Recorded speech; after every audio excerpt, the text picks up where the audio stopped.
Before we begin, a brief introduction. This podcast focuses on 4 areas: prison reform, reading through the Bible, growing in godliness through obedience to Christ's commands, and Bible lessons and sermons. The material you are about to hear is presented by Jim Carmichael, prison minister from Oklahoma. Jim is not a professional speaker or voice actor, but a straightforward, down-to-earth preacher. His approach is simple, practical, and focused on the message rather than presentation. So if you're looking for a polished or highly produced reading, there are many options available. But if you're looking for something real, sincere, and grounded in Scripture, you're in the right place. Welcome to the Bible Unfolded, a podcast dedicated to the timeless practice of reading the sacred Scriptures. Each episode, we will journey through the Bible, reading it aloud from start to finish, allowing the powerful words to resonate and inspire. Whether you are listening for spiritual growth, comfort, or simply to immerse yourself in the divine text, we are here to share this experience with you. Thank you for joining us, and may these readings bring peace and enlightenment to your day. Genesis 1, verse 1. In the beginning, God created the heavens and the earth. Verse 2.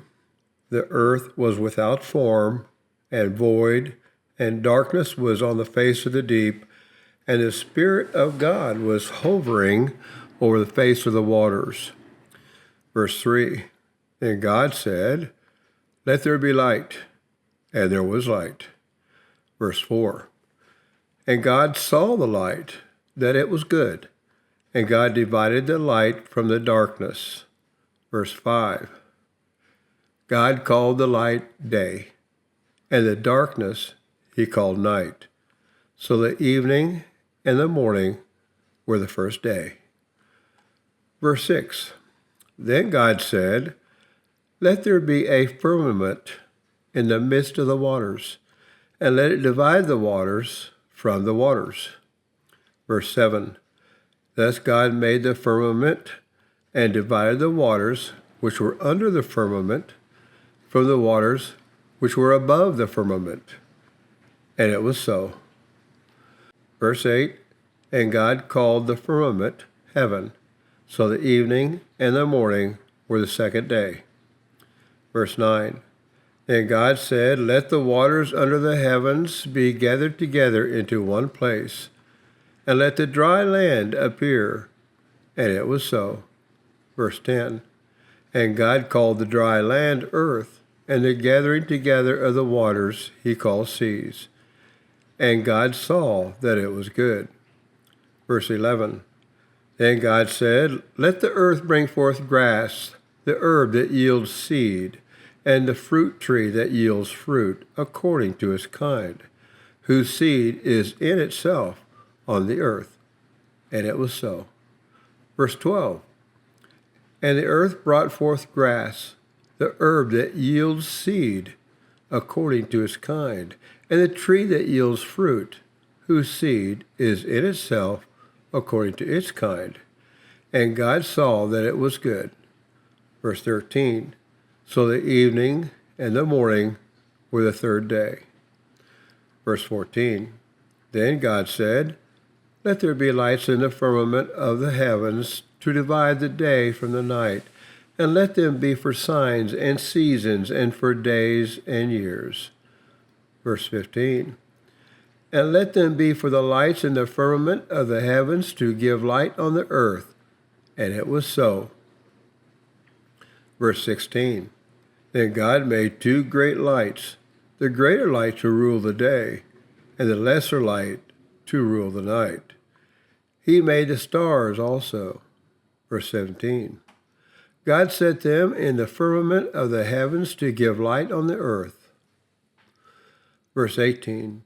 And to rule over the day and over the night, and to divide the light from the darkness. And God saw that it was good. Verse 19. So the evening and the morning were the fourth day. Verse 20. Then God said, let the waters abound with an abundance of living creatures, and let birds fly above the earth across the face of the firmament of the heavens. Verse 21. So God created great sea creatures and every living thing that moves, with which the waters abounded according to their kind, and every winged bird according to its kind. And God saw that it was good. Verse 22. And God blessed them, saying, be fruitful and multiply, and fill the waters in the seas, and let birds multiply on the earth. Verse 23. So the evening and the morning were the fifth day. Verse 24. Then God said, let the earth bring forth the living creature according to his kind, cattle and creeping thing, and beast of the earth, each according to its kind. And it was so. Verse 25. And God made the beast of the earth according to its kind, cattle according to its kind, and everything that creeps on the earth according to its kind. And God saw that it was good. Verse 26. Then God said, let us make man in our image, according to our likeness, and let them have dominion over the fish of the sea, over the birds of the air, and over the cattle, over all the earth, and over every creeping thing that creeps on the earth. Verse 27. So God created man in his own image, and in the image of God he created him, male and female he created them. Verse 28. Then God blessed them, and God said to them, be fruitful and multiply, fill the earth and subdue it, have dominion over the fish of the sea, over the birds of the air, and over every living thing that moves on the earth. Verse 29. And God said, see, I have given you every herb that yields seed, which is on the face of the earth, and every tree whose fruit yields seed. To you it shall be for food. Verse 30. Also, to every beast of the earth, to every bird of the air, and to everything that creeps on the earth in which there is life, I have given every green herb for food. And it was so. Verse 31. Then God saw everything that he had made, and indeed it was very good. So the evening and the morning were the sixth day. Chapter 2, verse 1. Thus the heavens and the earth and all the host of them were finished. Verse 2. And on the seventh day God ended his work which he had done, and he rested on the seventh day from all his work which he had done. Verse 3. Then God blessed the seventh day and sanctified it, because in it he rested from all his work which God had created and made. Verse 4. This is the history of the heavens and the earth when they were created. In that day the Lord God made the earth and the heavens. Verse 5. Before any plant of the field was in the earth, and before any herb of the field had grown, for the Lord God had not caused it to rain on the earth, and there was no man to till the ground. Verse 6. But a mist went up from the earth, and watered the whole face of the ground. Verse 7. And the Lord God formed man of the dust of the ground, and breathed into his nostrils the breath of life, and man became a living being. Verse 8. The Lord God planted a garden eastward in Eden, and there he put the man whom he had formed. Verse 9. And out of the ground the Lord God made every tree grow that is pleasant to the sight and good for food. The tree of life was also in the midst of the garden, and the tree of the knowledge of good and evil. Verse 10.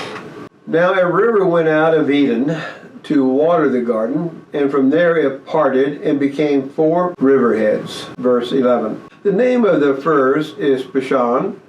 It is the one which skirts the whole land of Havilah, where there is gold. Verse 12. And the gold of that land is good. Bdellium and the onyx stones are there. Verse 13. The name of the second river is Gihon. It is the one which goes around the whole land of Cush. Verse 14. The name of the third river is Hiddekel. It is the one which goes toward the east of Assyria. The fourth river is the Euphrates. Verse 15. Then the Lord God took the man and put him in the Garden of Eden to tend and keep it. Verse 16. And the Lord God commanded the man, saying, Of every tree of the garden you may freely eat. Verse 17. But of the tree of the knowledge of good and evil you shall not eat, for in the day that you eat of it you shall surely die. Verse 18. And the Lord God said, It is not good that man should be alone. I will make him a helper comparable to him. Verse 19. Out of the ground the Lord God formed every beast of the field and every bird of the air, and brought them to Adam to see what he would call them. And whatever Adam called each living creature, that was its name. Verse 20. So Adam gave names to all cattle, to the birds of the air, and to every beast of the field. But for Adam there was not found a helper comparable to him. Verse 21. And the Lord God caused a deep sleep to fall on Adam, and he slept. And he took one of his ribs and closed up the flesh in its place. Verse 22. Then the rib which the Lord God had taken from man, he made into a woman, and he brought her to the man. Verse 23. And Adam said, This is now bone of my bones and flesh of my flesh. She shall be called woman, because she was taken out of man. Verse 24. Therefore a man shall leave his father and mother and be joined to his wife, and they shall become one flesh. Verse 25. And they were both naked, the man and his wife, and were not ashamed. Genesis chapter 3, verse 1. Now the serpent was more cunning than any beast of the field which the Lord God had made. And he said to the woman, Has God indeed said, You shall not eat of every tree of the garden? And the woman said to the serpent, We may eat the fruit of the trees of the garden. Verse 3. But of the fruit of the tree which is in the midst of the garden, God has said, You shall not eat it, nor shall you touch it, lest you die. Verse 4. Then the serpent said to the woman, You will not surely die. Verse 5. For God knows that in the day you eat of it, your eyes will be opened, and you will be like God, knowing good from evil. Verse 6. So when the woman saw that the tree was good for food, that it was pleasant to the eyes, and a tree desirable to make one wise, she took of its fruit and ate. She also gave to her husband with her, and he ate. Verse 7. Then the eyes of the both of them were opened, and they knew that they were naked. And they sewed fig leaves together and made themselves coverings. Verse 8. And they heard the sound of the Lord walking in the garden in the cool of the day, and Adam and his wife hid themselves from the presence of the Lord God among the trees of the garden. Verse 9. Then the Lord called to Adam and said to him, Where are you? Verse 10. So he said, I heard your voice in the garden, and I was afraid because I was naked, and I hid myself. Verse 11. And he said, Who told you that you were naked? Have you eaten of the tree of which I commanded you that you should not eat? Verse 12. Then the man said, The woman whom you gave to be with me, she gave me of the tree, and I ate. Verse 13. And the Lord God said to the woman, What is this you have done? The woman said, The serpent deceived me, and I ate. Verse 14. So the Lord God said to the serpent, Because you have done this, you are cursed more than all cattle, and more than every beast of the field. On your belly you shall go, and you shall eat dust all the days of your life. Verse 15. I will put enmity between you and the woman, and between your seed and her seed. He shall bruise your head, and you shall bruise his heel. Verse 16, to the woman he said, I will greatly multiply your sorrow and your conception. In pain you shall bring forth children. Your desire shall be for your husband, and he shall rule over you. Verse 17, then to Adam he said, because you have heeded the voice of your wife, and have eaten from the tree of which I commanded you, saying, you shall not eat of it. Cursed is the ground for your sake. In toil you shall eat of it all the days of your life.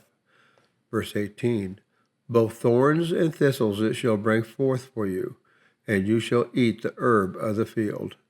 Verse 19, in the sweat of your face you shall eat bread, till you return to the ground, for out of it you are taken. For dust you are, and to dust you shall return. Verse 20, and Adam called his wife's name Eve, because she was the mother of all living. Verse 21, also for Adam and his wife the Lord made tunics of skin and clothed them. Verse 22, then the Lord God said, behold, the man has become like one of us, to know good and evil. And now, lest he put out his hand and take also of the tree of life and eat and live forever. Verse 23, therefore the Lord God sent him out of the Garden of Eden to till the ground from which he was taken. Verse 24, so he drove out the man, and he placed cherubim at the east of the Garden of Eden, and a flaming sword which turned every way to guard the way to the tree of life. Genesis chapter 4, verse 1. Now Adam knew Eve, his wife, and she conceived and bore Cain, and said, I have acquired a man from the Lord. Verse 2. Then she bore again, this time his brother Abel. Now Abel was a keeper of sheep, but Cain was a tiller of the ground. Verse 3. And in the process of time it came to pass that Cain brought an offering of the fruit of the ground to the Lord. Verse 4. Abel also brought of the firstborn of his flock and of their fat, and the Lord respected Abel and his offering. Verse 5. But he did not respect Cain and his offering, and Cain was very angry, and his countenance fell. Verse 6. So the Lord said to Cain, why are you angry? And why has your countenance fallen? Verse 7. If you do well, will you not be accepted? And if you do not do well, sin lies at the door, and its desire is for you, but you should rule over it. Verse 8. Now Cain talked with Abel his brother, and it came to pass when they were in the field that Cain rose up against his brother Abel and killed him. Verse 9. Then the Lord said to Cain, where is Abel, your brother? He said, I do not know. Am I my brother's keeper? Verse 10. And he said, what have you done? The voice of your brother's blood cries out to me from the ground. Verse 11. So now you are cursed from the earth, which has opened its mouth to receive your brother's blood from your hand. Verse 12. When you till the ground, it shall no longer yield its strength to you. A fugitive and vagabond you shall be on the earth. Verse 13. And Cain said to the Lord, my punishment is greater than I can bear. Verse 14. Surely you have driven me out this day from the face of the ground. I shall be hidden from your face. I shall be a fugitive and a vagabond on the earth, and it will happen that anyone who finds me will kill me. Verse 15. And the Lord said to him, therefore, whoever kills Cain, vengeance shall be taken on him sevenfold. And the Lord set a mark on Cain, lest anyone finding him should kill him. Verse 16. Then Cain went out from the presence of the Lord and dwelt in the land of Nod on the east of Eden. Verse 17. And Cain knew his wife, and she conceived and bore Enoch. And he built a city and called the name of the city after the name of his son Enoch. Verse 18. To Enoch was born Irad, and Irad begot Mehujael, and Mehujael begot Methuselah, and Methuselah begot Lamech. Verse 19. Then Lamech took for himself two wives. The name of one was Adah, and the name of the second was Zillah. Verse 20. And Adal bore Jabal. He was the father of those who dwell in tents and have livestock. Verse 21.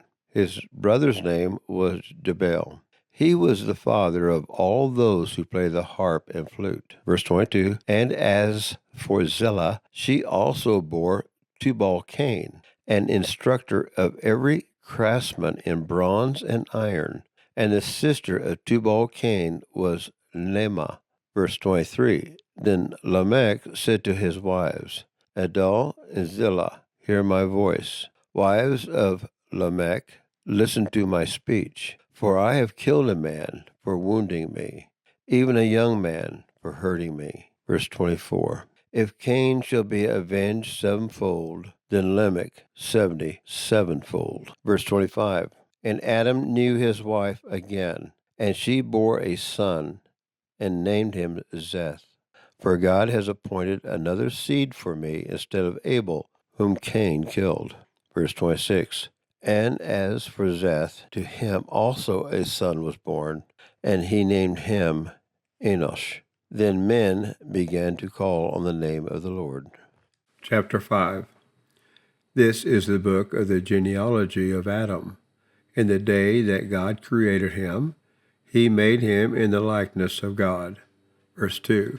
He created them male and female, and blessed them, and called them mankind in the day they were created.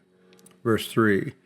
And Adam lived 130 years, and begot a son in his own likeness, after his image, and named him Seth.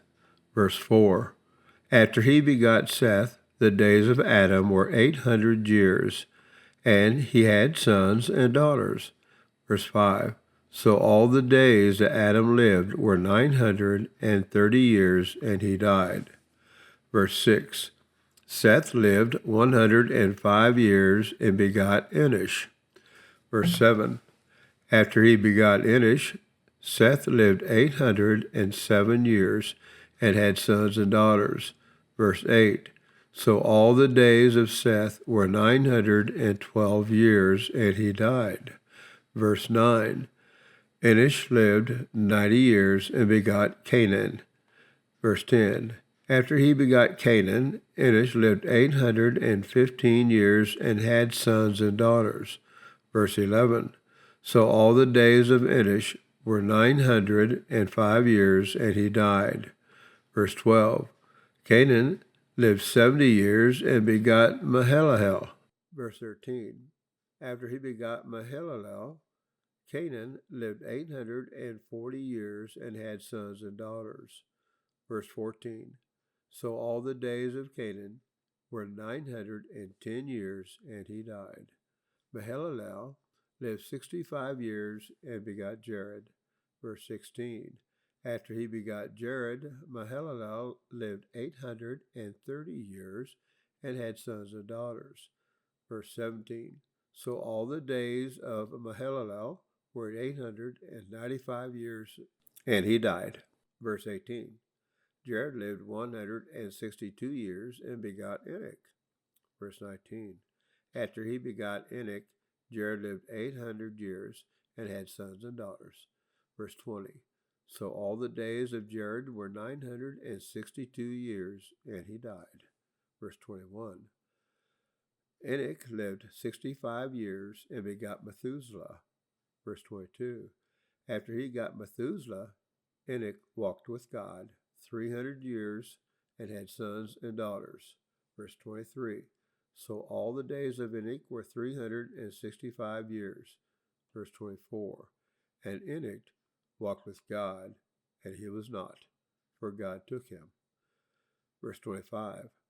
Methuselah lived 187 years and begot Lamech. Verse 26. After he begot Lamech, Methuselah lived 782 years and had sons and daughters. Verse 27. So all the days of Methuselah were 969 years, and he died. Verse 28. Lamech lived 182 years and had a son. Verse 29. And he called his name Noah, saying, This one will comfort us concerning our work and the toil of our hands, because of the ground which the Lord has cursed. Verse 30. After he begot Noah, Lamech lived 595 years and had sons and daughters. Verse 31. So all the days of Lamech were 777 years, and he died. Verse 32. And Noah was 500 years old, and Noah begot Shem, Ham, and Japheth. Genesis chapter 6. Now it came to pass, when man began to multiply on the face of the earth, and daughters were born to them, that the sons of God saw the daughters of men, that they were beautiful, and they took wives for themselves of all whom they chose. And the Lord said, My spirit shall not strive with man forever, for he is indeed flesh, yet his days shall be 120 years. There were giants on the earth in those days, and also afterward. When the sons of God came in to the daughters of men, and they bore children to them, these were the mighty men who were of old, men of renown. Then the Lord saw that the wickedness of man was great in the earth, and that every intent of the thoughts of his heart was only evil continually. And the Lord was sorry that he had made man on the earth, and he was grieved in his heart. So the Lord said, I will destroy man whom I have created from the face of the earth, both man and beast, creeping thing, and birds of the air, for I am sorry that I have made them. But Noah found grace in the eyes of the Lord.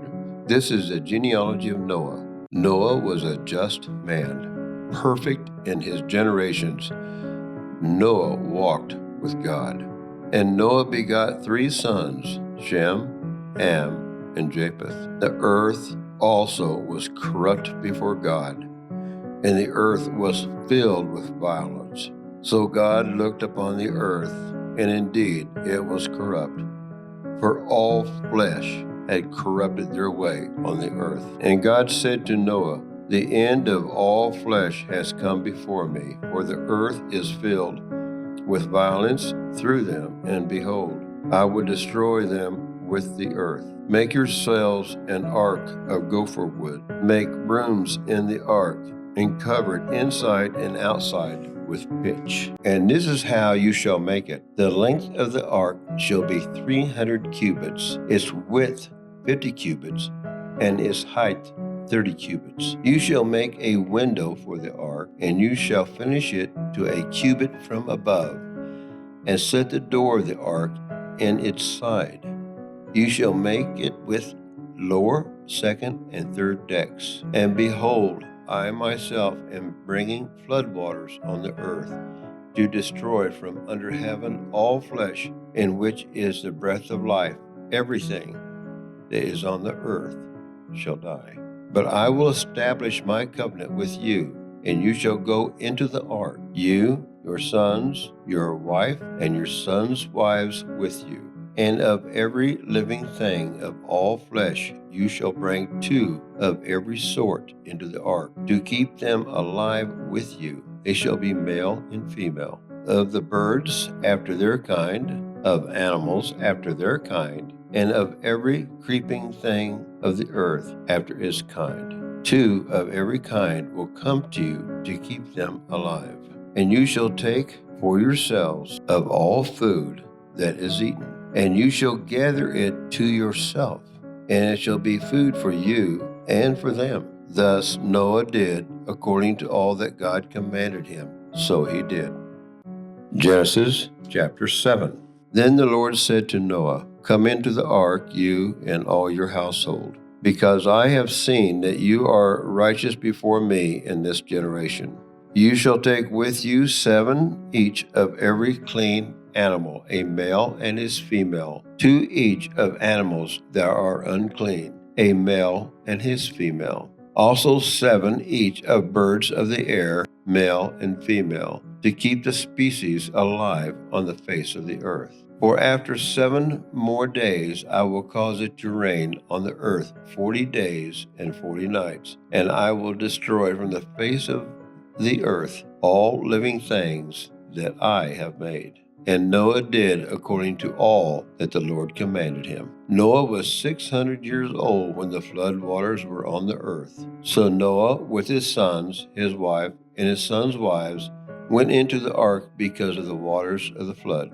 Of clean animals, of animals that are unclean, of birds, and of everything that creeps on the earth. 2 by 2 they went into the ark to Noah, male and female, as God had commanded Noah. And it came to pass, after 7 days, that the waters of the flood were on the earth. In the 600th year of Noah's life, in the 2nd month, the 17th day of the month. On that day, all the fountains of the great deep were broken up, and the windows of heaven were opened. And the rain was on the earth 40 days and 40 nights. On the very same day, Noah and Noah's sons, Shem, Ham, and Japheth, and Noah's wife, and the 3 wives of his sons with them, entered the ark. They and every beast after his kind, all cattle after their kind, every creeping thing that creeps on the earth after its kind, and every bird after its kind, every bird of every sort. And they went into the ark to Noah, 2 by 2, of all flesh in which is the breath of life. So those that entered, male and female of all flesh, went in as God had commanded him, and the Lord shut him in. Now the flood was on the earth 40 days. The waters increased and lifted up the ark, and it rose high above the earth. The waters prevailed and greatly increased on the earth. And the ark moved about on the surface of the waters. And the waters prevailed exceedingly on the earth, and all the high hills under the whole heaven were covered. The waters prevailed 15 cubits upward, and the mountains were covered. And all flesh died that moved on the earth, birds and cattle and beasts, and every creeping thing that creeps on the earth, and every man. All in whose nostrils was the breath of the Spirit of life. All that was on the dry land died. So he destroyed all living things which were on the face of the ground, both man and cattle, creeping thing and bird of the air. They were destroyed from the earth. Only Noah and those who were with him in the ark remained alive. And the waters prevailed on the earth 150 days. Genesis chapter 8. Then God remembered Noah and every living thing and all the animals that were with him in the ark. And God made a wind to pass over the earth, and the waters subsided. The fountains of the deep and the windows of heaven were also stopped, and the rain from heaven was restrained. And the waters receded continually from the earth. At the end of the 150 days, the waters decreased. Then the ark rested in the 7th month, the 17th day of the month, on the mountains of Ararat. And the waters decreased continually until the 10th month. In the 10th month, on the 1st day of the month, the tops of the mountains were seen. So it came to pass at the end of the 40 days that Noah opened the window of the ark which he had made. Then he sent out a raven which kept going to and fro until the waters had dried up from the earth. He also sent out from himself a dove to see if the waters had receded from the face of the ground. But the dove found no resting place for the sole of her feet, and she returned into the ark to him, for the waters were on the face of the whole earth. So he put out his hand and took her and drew her into the ark to himself. And he waited yet another 7 days, and again he sent the dove out from the ark. Then the dove came to him in the evening, and behold, a freshly plucked olive leaf was in her mouth. And Noah knew that the waters had receded from the earth. So he waited yet another 7 days, and sent out the dove, which did not return again to him any more. And it came to pass in the 601st year, in the 1st month, the 1st day of the month, that the waters were dried up from the earth. And Noah removed the covering of the ark and looked, and indeed the surface of the ground was dry. And in the 2nd month, on the 27th day of the month, the earth was dried. Then God spoke to Noah, saying, Go out of the ark, you and your wife and your sons wives with you. Bring out with you every living thing of all flesh that is with you, birds and cattle, and every creeping thing that creeps on the earth, so that they may abound on the earth and be fruitful and multiply on the earth. So Noah went out, and his sons and his wife and his sons' wives with him. Every animal, every creeping thing, every bird, and whatever creeps on the earth, according to their families, went out of the ark. Then Noah built an altar to the Lord, and took of every clean animal and of every clean bird, and offered burnt offerings on the altar. And the Lord smelled a soothing aroma. Then the Lord said in his heart, I will never again curse the ground for man's sake, although the imagination of man's heart is evil from his youth, nor will I again destroy every living thing as I have done. While the earth remains, seed time and harvest, cold and heat, winter and summer, and day and night shall not cease. Genesis chapter 9. So God blessed Noah and his sons and said to them, Be fruitful and multiply, fill the earth. And the fear of you and the dread of you shall be on every beast of the earth, on every bird of the air, on all that move on the earth, and on all the fish of the sea. They are given into your hand. Every moving thing that lives shall be food for you. I have given you all things, even as the green herbs. But you shall not eat flesh with its life, that is, its blood. Surely for your lifeblood I will demand a reckoning. From the hand of every beast I will require it, and from the hand of man, of every man's brother, I will require the life of man. Whoever sheds man's blood, by man his blood shall be shed. For in the image of God he made man. And as for you, be fruitful and multiply. Bring forth abundantly in the earth, and multiply in it. Then God spoke to Noah and to his sons with him, saying, And as for me, behold, I establish my covenant with you and with your descendants after you, and with every living creature that is with you, the birds, the cattle, and every beast of the earth with you, of all that go out of the ark, every beast of the earth. Thus I establish my covenant with you. Never again shall all flesh be cut off by the waters of the flood. Never again shall there be a flood to destroy the earth. And God said, This is the sign of the covenant which I make between me and you and every living creature that is with you for perpetual generations. I set my rainbow in the cloud, and it shall be for the sign of the covenant between me and the earth. It shall be when I bring a cloud over the earth, and that the rainbow shall be seen in the cloud. And I will remember my covenant which is between me and you and every living creature of all flesh. The waters shall never again become a flood to destroy all flesh. The rainbow shall be in the cloud, and I will look on it to remember the everlasting covenant between God and every living creature of all flesh that is on the earth. And God said to Noah, This is a sign of the covenant which I have established between me and all flesh that is on the earth. Now the sons of Noah who went out of the ark were Shem, Ham, and Japheth. And Ham was the father of Canaan. These three were the sons of Noah, and from these the whole earth was populated. And Noah began to be a farmer, and he planted a vineyard. Then he drank of the wine and was drunk, and became uncovered in his tent. And Ham, the father of Canaan, saw the nakedness of his father, and told his two brothers outside. But Shem and Japheth took a garment and laid it on both their shoulders, and went backward and covered the nakedness of their father.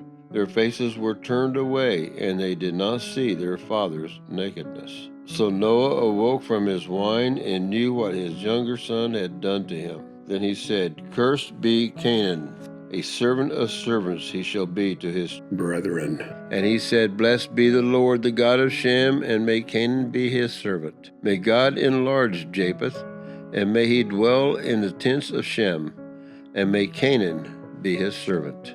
And Noah lived after the flood 350 years. So all the days of Noah were 950 years, and he died. Genesis chapter 10. Now this is the genealogy of the sons of Noah, Shem, Ham, and Japheth. And the sons were born to them after the flood.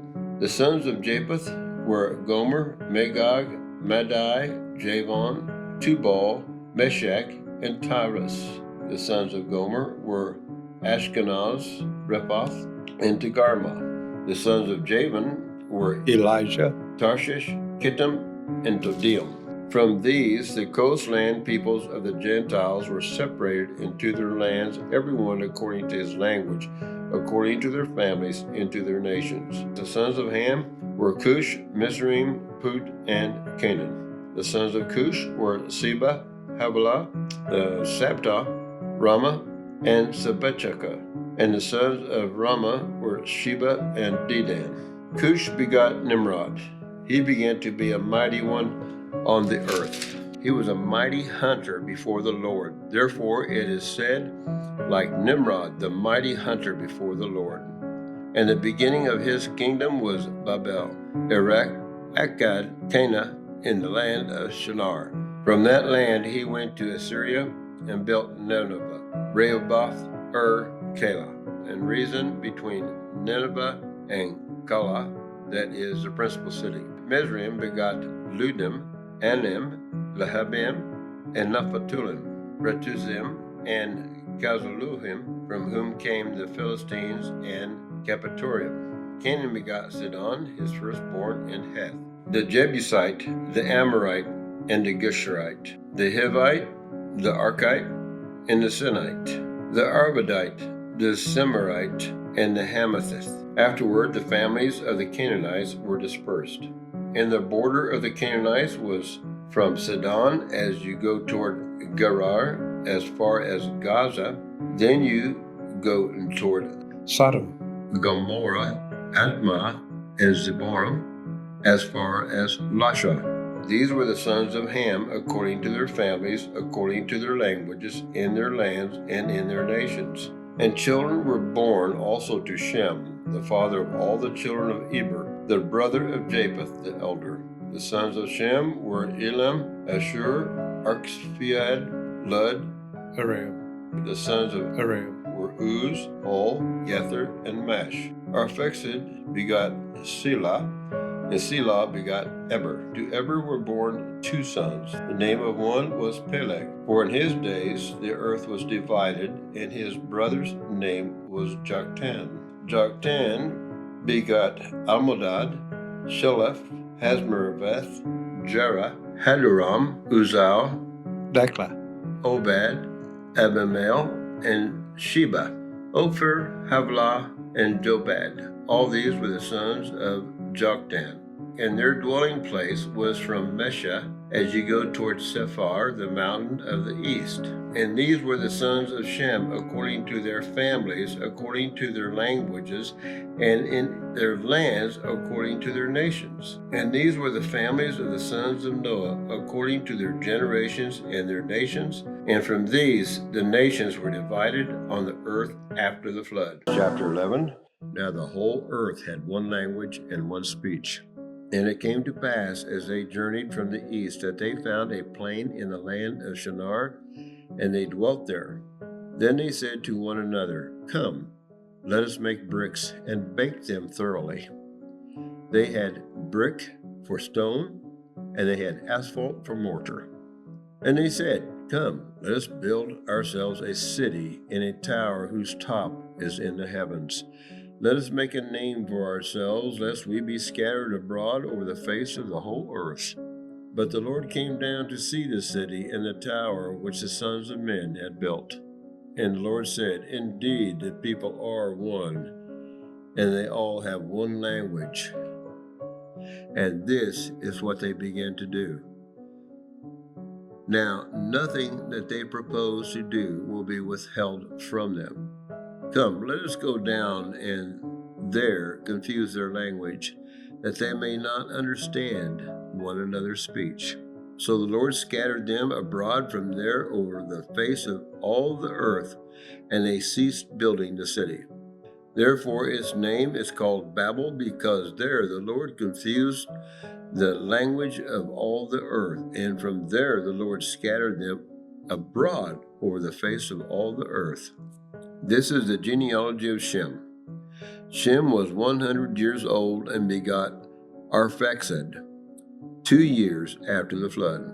After he begot Arphaxad, Shem lived 500 years and begot sons and daughters. Arphaxad lived 35 years and begot Selah. After he begot Selah, Arphaxad lived 403 years and begot sons and daughters. Selah lived 30 years and begot Eber. After he begot Eber, Selah lived 403 years and begot sons and daughters. Eber lived 34 years and begot Peleg. After he begot Peleg, Eber lived 430 years and begot sons and daughters. Peleg lived 30 years and begot Reu. After he begot Reu, Peleg lived 209 years and begot sons and daughters. Reu lived 32 years and begot Serug. After he begot Serug, Reu lived 207 years and begot sons and daughters. Serug lived 30 years and begot Nahor. After he begot Nahor, Serug lived 200 years and begot sons and daughters. Nahor lived 29 years and begot Terah. After he begot Terah, Nahor lived 119 years and begot sons and daughters. Now Terah lived 70 years and begot Abram, Nahor, and Haran.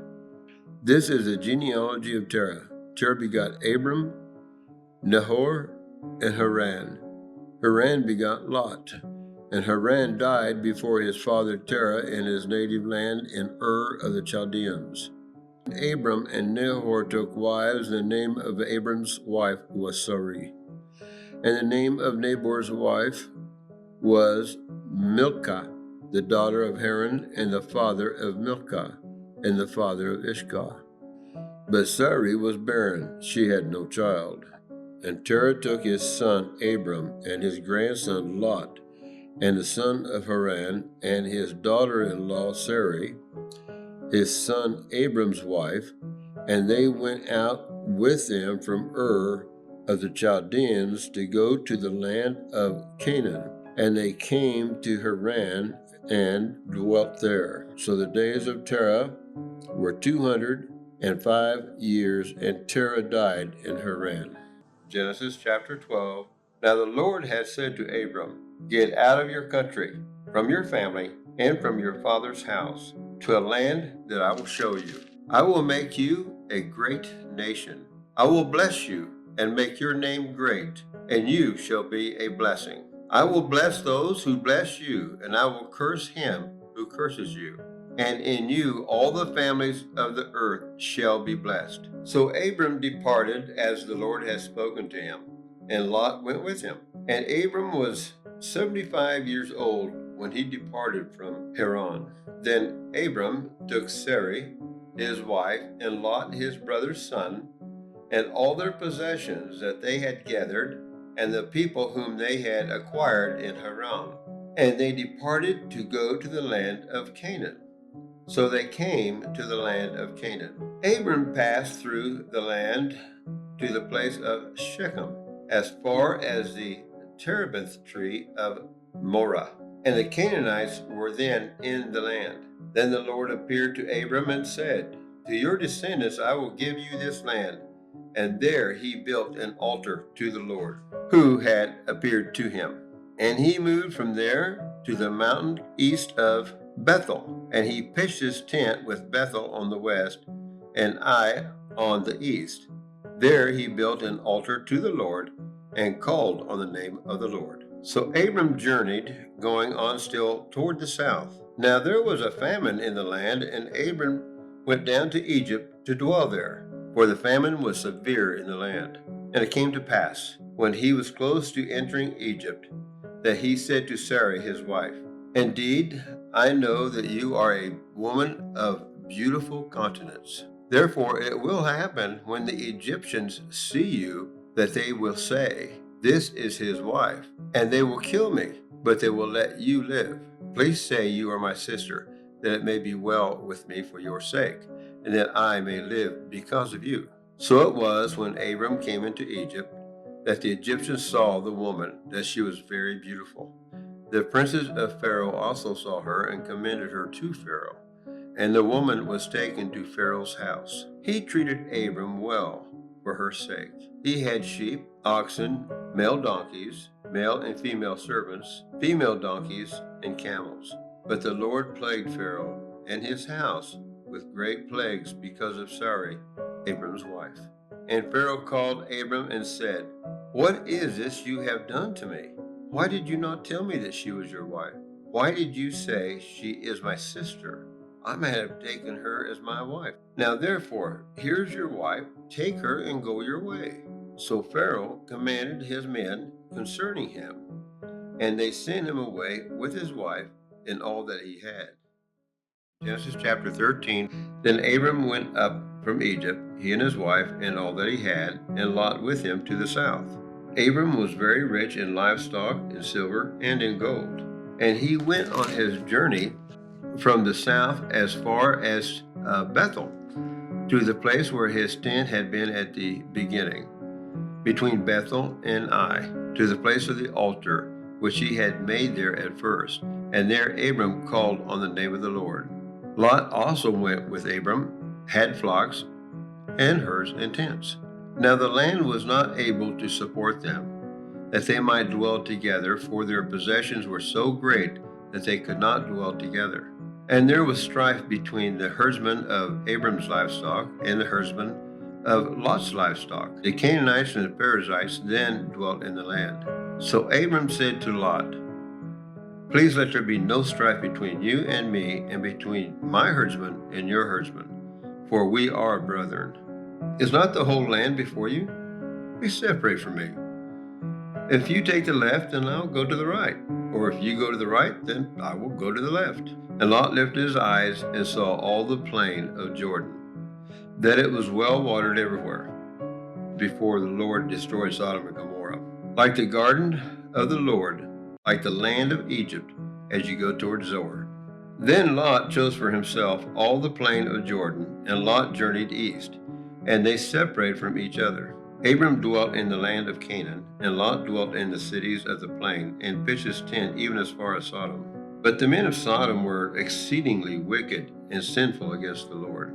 And the Lord said to Abram, after Lot had separated from him, "Lift your eyes now, and look from the place where you are, northward, southward, eastward, and westward. For all the land which you see I give to you and your descendants forever.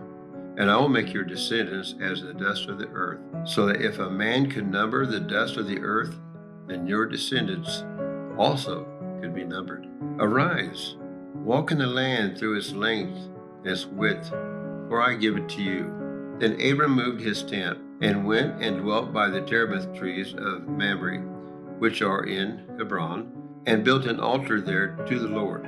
Chapter 14. And it came to pass in the days of Amraphel, king of Shinar, Arioch, king of Elazar, Chedorlaomer, king of Elam, and Tidal, king of nations, that they made war with Bera, king of Sodom, Bersha, king of Gomorrah, Shinab, king of Admah, Shemaber, king of Zeboim, and the king of Bela, that is Zor. All these joined together in the valley of Siddim, that is the Salt Sea. 12 years they served Chedorlaomer, and in the 13th year they rebelled. In the 14th year Chedorlaomer and the kings that were with him came and attacked the Rephaim in Ashtaroth, Karnaim, the Zuzim in Ham, the Inim in Shevav, Kirathim, and the Horites in their mountain of Seir, as far as El Paran, which is by the wilderness. Then they turned back and came to An Mishpat,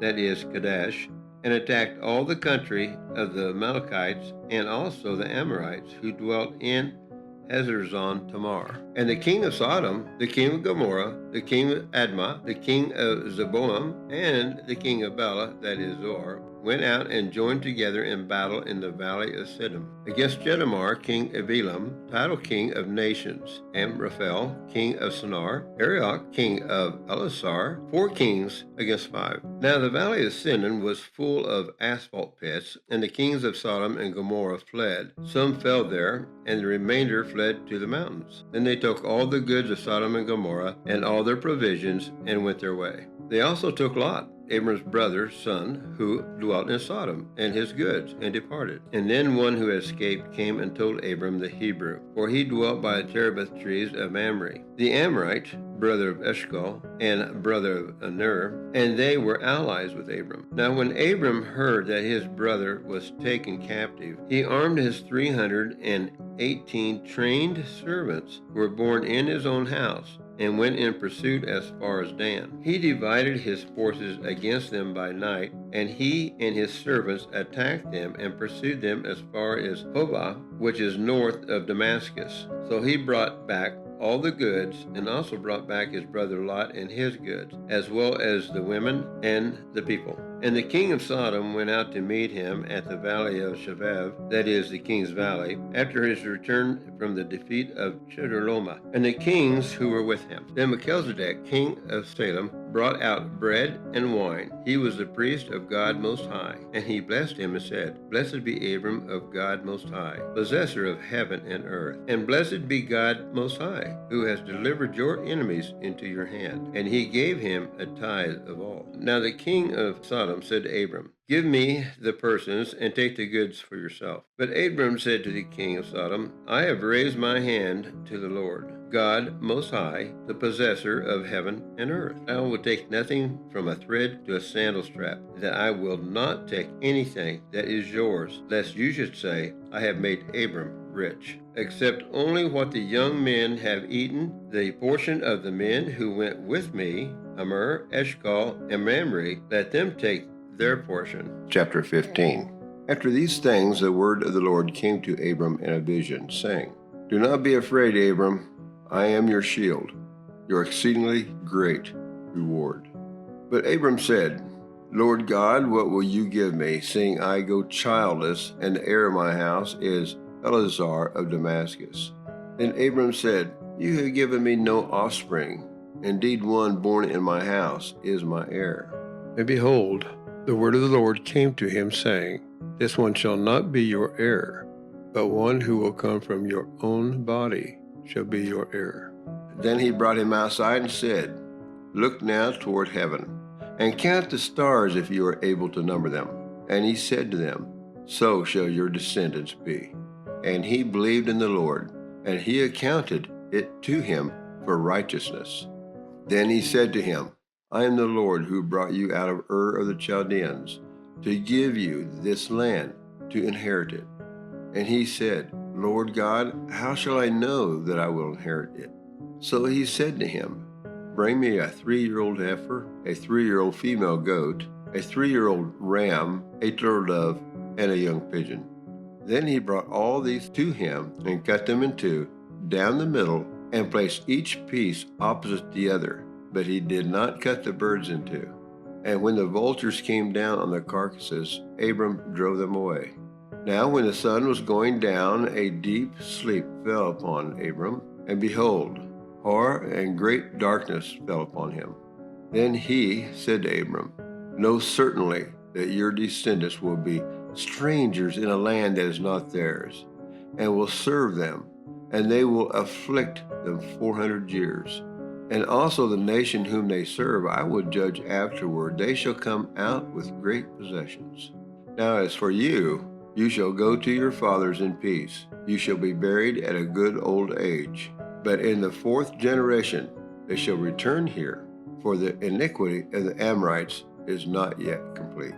And it came to pass when the sun went down, and it was dark, that behold, there appeared a smoking oven and a burning torch that passed between those pieces.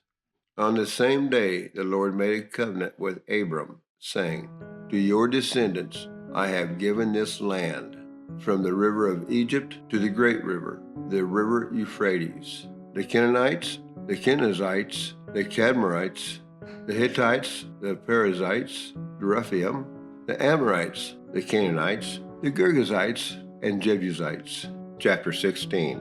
Now Sarai, Abram's wife, had borne him no children, and she had an Egyptian maidservant whose name was Hagar. So Sarai said to Abram, "See now, the Lord has restrained me from bearing children. Please go into my maid, perhaps I shall obtain children by her." And Abram heeded the voice of Sarai. Then Sarai, Abram's wife, took Hagar her maid, the Egyptian, and gave her to her husband Abram to be his wife, after Abram had dwelt 10 years in the land of Canaan. So he went into Hagar, and she conceived. And when she saw that she had conceived, her mistress became despised in her eyes. Then Sarai said to Abram, "My wrong be upon you. I gave my maid into your embrace, and when she saw that she had conceived, I became despised in her eyes. The Lord judged between you and me." So Abram said to Sarai, "Indeed, your maid is in your hand. Do to her as you please." And when Sarai dealt harshly with her, she fled from her presence. Now the angel of the Lord found her by a spring of water in the wilderness, by the spring on the way to Shur. And he said, "Hagar, Sarai's maid, where have you come from, and where are you going?" She said, "I am fleeing from the presence of my mistress Sarai." The angel of the Lord said to her, "Return to your mistress, and submit yourself under her hand." Then the angel of the Lord said to her, "I will multiply your descendants exceedingly, so that they shall not be counted for multitude." And the angel of the Lord said to her, "Behold, you are with child, and you shall bear a son, and you shall call his name Ishmael, because the Lord has heard your affliction. He shall be a wild man. His hand shall be against every man, and every man's hand against him, and he shall dwell in the presence of all his brethren." Then she called the name of the Lord who spoke to her, "You are the God who sees." For she said, "Have I also here seen him who sees me?" Therefore the well was called Beer Lahai Roi. Observe, it is between Kadesh and Bered. So Hagar bore Abram a son, and Abram named his son, whom Hagar bore, Ishmael. Abram was 86 years old when Hagar bore Ishmael to Abram.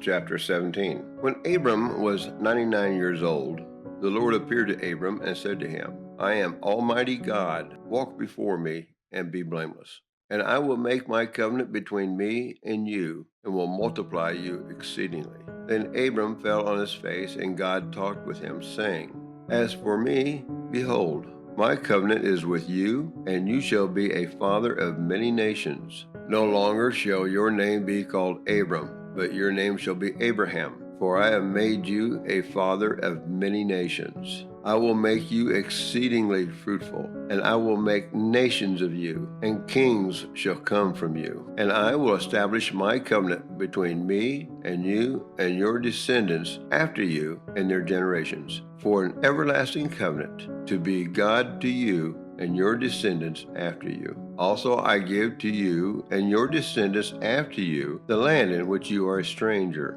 all the land of Canaan, as an everlasting possession, and I will be their God." And God said to Abraham, "As for you, you shall keep my covenant, you and your descendants after you throughout their generations. This is my covenant which you shall keep between me and you and your descendants after you. Every male child among you shall be circumcised, and you shall be circumcised in the flesh of your foreskins, and it shall be a sign of the covenant between me and you. He who is 8 days old among you shall be circumcised, every male child in your generations, he who is born in your house or bought with money from any foreigner who is not your descendant. He who is born in your house and he who is bought with your money must be circumcised, and my covenant shall be in your flesh for an everlasting covenant. And the uncircumcised male child who is not circumcised in the flesh of his foreskin, that person shall be cut off from his people. He has broken my covenant." Then God said to Abraham, "As for Sarai, your wife,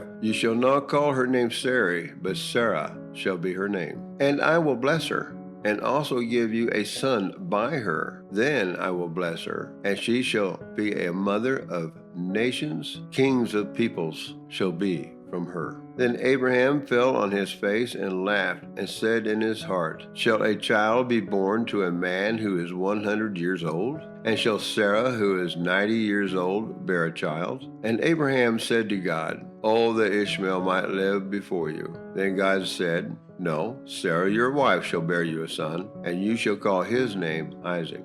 I will establish my covenant with him for an everlasting covenant, and with his descendants after him. And as for Ishmael, I have heard you. Behold, I have blessed him, and will make him fruitful, and will multiply him exceedingly. He shall beget 12 princes, and I will make him a great nation. But my covenant I will establish with Isaac, whom Sarah shall bear to you at this set time next year. Then he finished talking with him, and God went up from Abraham. So Abraham took Ishmael his son, all who were born in his house, and all who were bought with his money, every male among the men of Abraham's house, and circumcised the flesh of their foreskins that very same day, as God had said to him. Abraham was 99 years old when he was circumcised in the flesh of his foreskin. And Ishmael his son was 13 years old when he was circumcised in the flesh of his foreskin. That very same day Abraham was circumcised, and his son Ishmael, and all the men of his house, born in the house or bought with money from a foreigner, were circumcised with him. Chapter 18. Then the Lord appeared to him by the terebinth trees of Mamre, as he was sitting in the tent door in the heat of the day. So he lifted his eyes and looked, and behold, 3 men were standing by him. And when he saw them, he ran from the tent door to meet them, and bowed himself to the ground, and said, My Lord, if I have now found favor in your sight, do not pass on by your servant. Please let a little water be brought, and wash your feet, and rest yourself under the tree. And I will bring a morsel of bread, that you may refresh your hearts. After that you may pass by, inasmuch as you have come to your servant. They said, Do as you have said. So Abraham hurried into the tent to Sarah and said, Quickly make 3 measures of fine meal. Knead it, and make cakes. And Abraham ran to the herd, took a tender and good calf, gave it to a young man, and he hastened to prepare it. So he took butter and milk, and the calf which he had prepared, and set it before them. And he stood by them under the tree as they ate. Then they said to him, Where is Sarah your wife? So he said, Here in the tent. And he said, I will certainly return to you according to the time of life, and behold, Sarah your wife shall have a son. Sarah was listening in the tent door which was behind him. Now Abraham and Sarah were old, well advanced in age, and Sarah had passed the age of childbearing. Therefore Sarah laughed within herself, saying, After I have grown old, shall I have pleasure, my Lord being old also? And the Lord said to Abraham, Why did Sarah laugh, saying, Shall I surely bear a child since I am old? Is anything too hard for the Lord? And at the appointed time I will return to you, according to the time of life, and Sarah shall have a son. But Sarah denied it, saying, I did not laugh, for she was afraid. And he said, No, but you did laugh. Then the men rose from there and looked toward Sodom, and Abraham went with them to send them on the way. And the Lord said, Shall I hide from Abraham what I am doing? Since Abraham shall surely become a great and mighty nation, and all the nations of the earth shall be blessed in him. For I have known him, in order that he may command his children and his household after him, that they keep the way of the Lord to do righteousness and justice, that the Lord may bring to Abraham what he has spoken to him. And the Lord said, Because the outcry against Sodom and Gomorrah is great, and because their sin is very grave. I will now go down and see whether they have done altogether according to the outcry against it that has come to me, and if not, I will know." Then the men turned away from there and went to Sodom. But Abraham still stood before the Lord. And Abraham came near and said, "Would you also destroy the righteous with the wicked? Suppose there were 50 righteous within the city. Would you also destroy the place and not spare it for the 50 righteous that were in it? Far be it from you to do such a thing as this, to slay the righteous with the wicked, so that the righteous should be as the wicked. Far be it from you. Shall not the judge of all the earth do right?" So the Lord said, "If I find in Sodom 50 righteous within the city, then I will spare all the place for their sakes." Then Abraham answered and said, "Indeed now, I, who am but dust and ashes, have taken it upon myself to speak to the Lord. Suppose there were 5 less than the 50 righteous. Would you destroy all the city for the lack of 5? So he said, "If I find there 45, I will not destroy it." And he spoke to him yet again and said, "Suppose there should be 40 found there." So he said, "I will not do it for the sake of 40. Then he said, "Let not the Lord be angry, and I will speak. Suppose 30 should be found there." So he said, "I will not do it if I find 30 there." And he said, "Indeed now I have taken upon myself to speak to the Lord. Suppose 20 should be found there." So he said, "I will not destroy it for the sake of 20. Then he said, "Let not the Lord be angry, and I will speak but once more. Suppose 10 should be found there." And he said, "I will not destroy it for the sake of 10. So the Lord went his way as soon as he had finished speaking with Abraham, and Abraham returned to his place. Chapter 19. Now the 2 angels came to Sodom in the evening, and Lot was sitting in the gate of Sodom. When Lot saw them, he rose to meet them, and he bowed himself with his face toward the ground. And he said, "Here now, my lords, please turn into your servant's house, and spend the night, and wash your feet. Then you may rise early and go on your way." And they said, "No, but we will spend the night in the open square." But he insisted strongly. So they turned into him and entered his house. Then he made them a feast and baked unleavened bread, and they ate. Now before they lay down, the men of the city, the men of Sodom, both old and young, all the people from every quarter, surrounded the house. And they called to Lot and said to him, "Where are the men who came to you tonight? Bring them out so that we may know them carnally." So Lot went out to them through the doorway and shut the door behind him. 7. And said, "Please, my brethren, do not do so wickedly. See now, I have 2 daughters who have not known a man. Please, let me bring them out to you, and you may do to them as you wish. Only do nothing to these men, since this is the reason they have come under the shadow of my roof." And they said, "Stand back."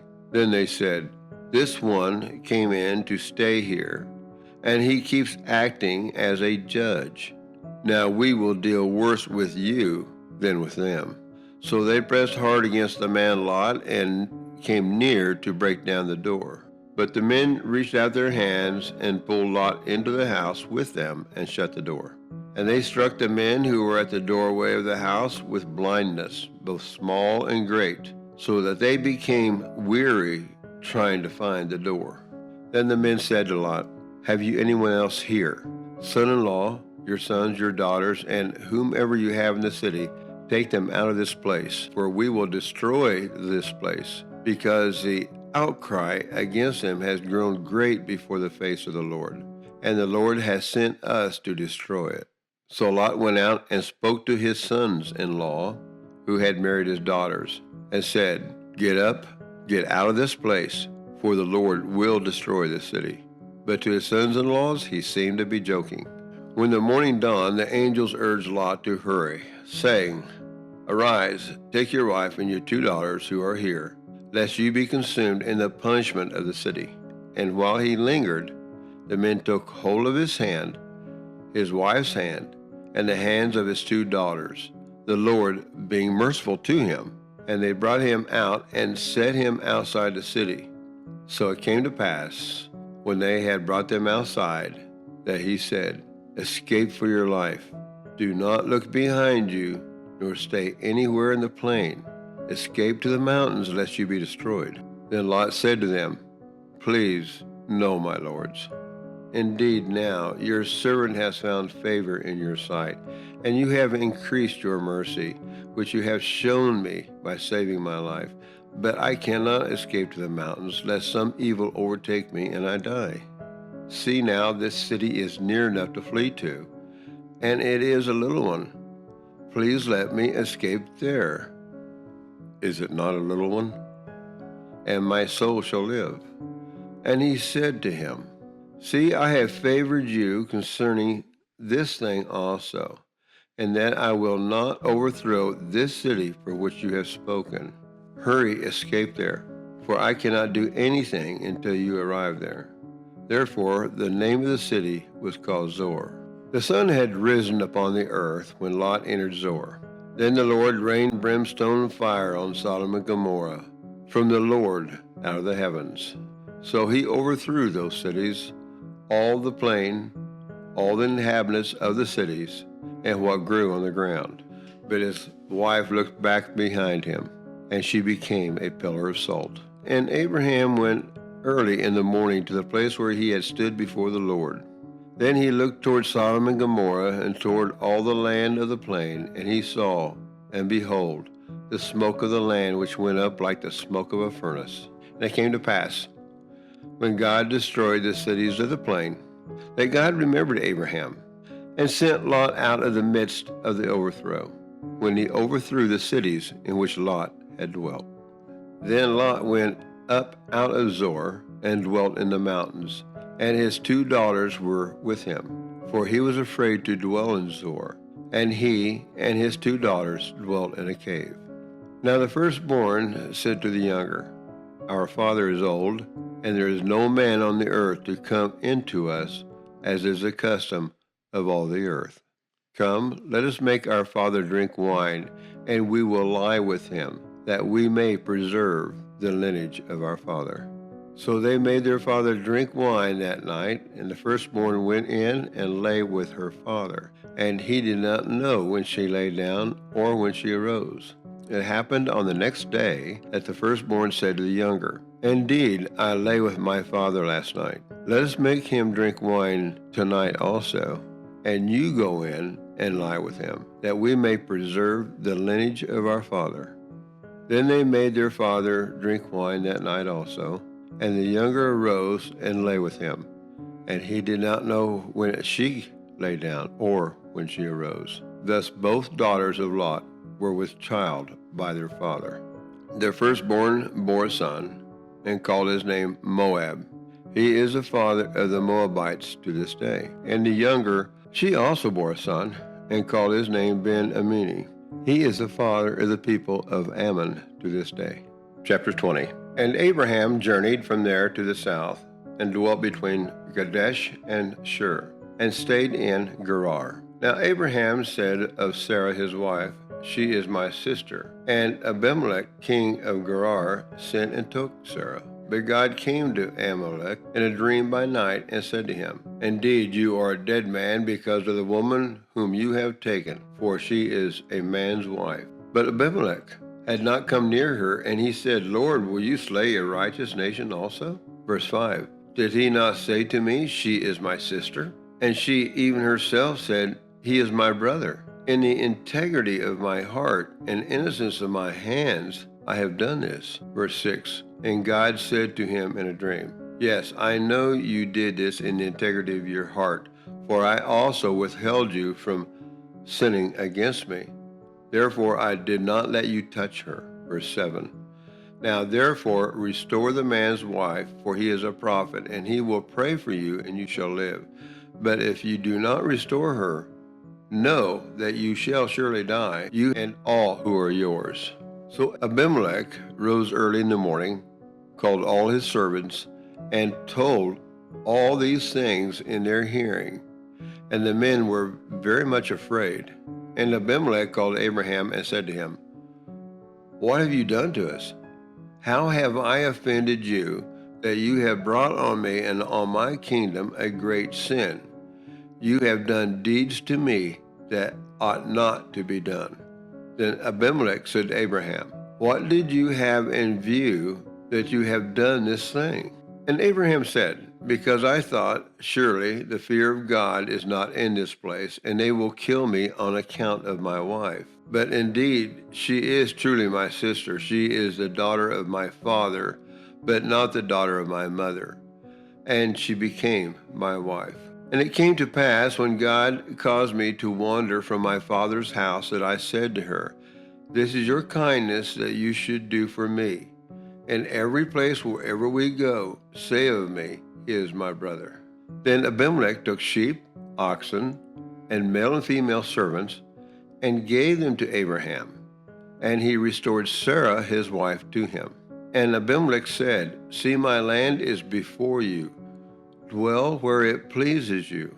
Then to Sarah he said, Behold, I have given your brother 1,000 pieces of silver. Indeed, this vindicates you before all who are with you and before everybody. Thus she was rebuked. So Abraham prayed to God, and God healed Abimelech, his wife, and his female servants. Then they bore children. For the Lord had closed up all the wombs of the house of Abimelech because of Sarah, Abraham's wife. Chapter 21. And the Lord visited Sarah as he had said, and the Lord did for Sarah as he had spoken. For Sarah conceived and bore Abraham a son in his old age, and at the same time of which God had spoken to him. And Abraham called the name of his son who was born to him, whom Sarah bore to him, Isaac. Then Abraham circumcised his son Isaac when he was 8 days old, as God had commanded him. Now Abraham was 100 years old when his son Isaac was born to him. And Sarah said, God has made me laugh, and all who hear it will laugh with me. She also said, Who would have said to Abraham that Sarah would nurse children? For I have borne him a son in his old age. So the child grew and was weaned. And Abraham made a great feast on the same day that Isaac was weaned. And Sarah saw the son of Hagar the Egyptian, whom she had borne to Abraham, scoffing. Therefore she said to Abraham, Cast out this bondwoman and her son, for the son of this bondwoman shall not be heir with my son, namely Isaac. And the matter was very displeasing in Abraham's sight because of his son. But God said to Abraham, Do not let it be displeasing in your sight because of the lad or because of your bondwoman. Whatever Sarah has said to you, listen to her voice. For in Isaac your seed shall be called. Yet I will also make a nation of the son of the bondwoman, because he is your seed. So Abraham rose early in the morning, and took bread and a skin of water, and putting it on her shoulder, he gave it and the boy to Hagar, and sent her away. Then she departed and wandered in the wilderness of Beersheba. And the water in the skin was used up, and she placed the boy under one of the shrubs. Then she went and sat down across from him at a distance of about a bow shot, for she said to herself, Let me not see the death of the boy. So she sat opposite him and lifted her voice and wept. And God heard the voice of the lad. Then the angel of God called to Hagar out of heaven and said to her, What ails you, Hagar? Fear not, for God has heard the voice of the lad where he is. Arise, lift up the lad, and hold with him your hand, for I will make him a great nation." Then God opened her eyes, and she saw a well of water. And she went and filled the skin with water and gave the lad a drink. So God was with the lad, and he grew and dwelt in the wilderness, and became an archer. He dwelt in the wilderness of Paran, and his mother took a wife for him from the land of Egypt. And it came to pass at that time that Abimelech and Pashal, the commander of his army, spoke to Abraham, saying, "God is with you in all that you do. Now therefore swear to me by God that you will not deal falsely with me, with my offspring, or with my posterity, but that according to the kindness that I have done to you, you will do to me, and to the land in which you have dwelt." And Abraham said, "I will swear." Then Abraham rebuked Abimelech because of a well of water which Amalek's servants had seized.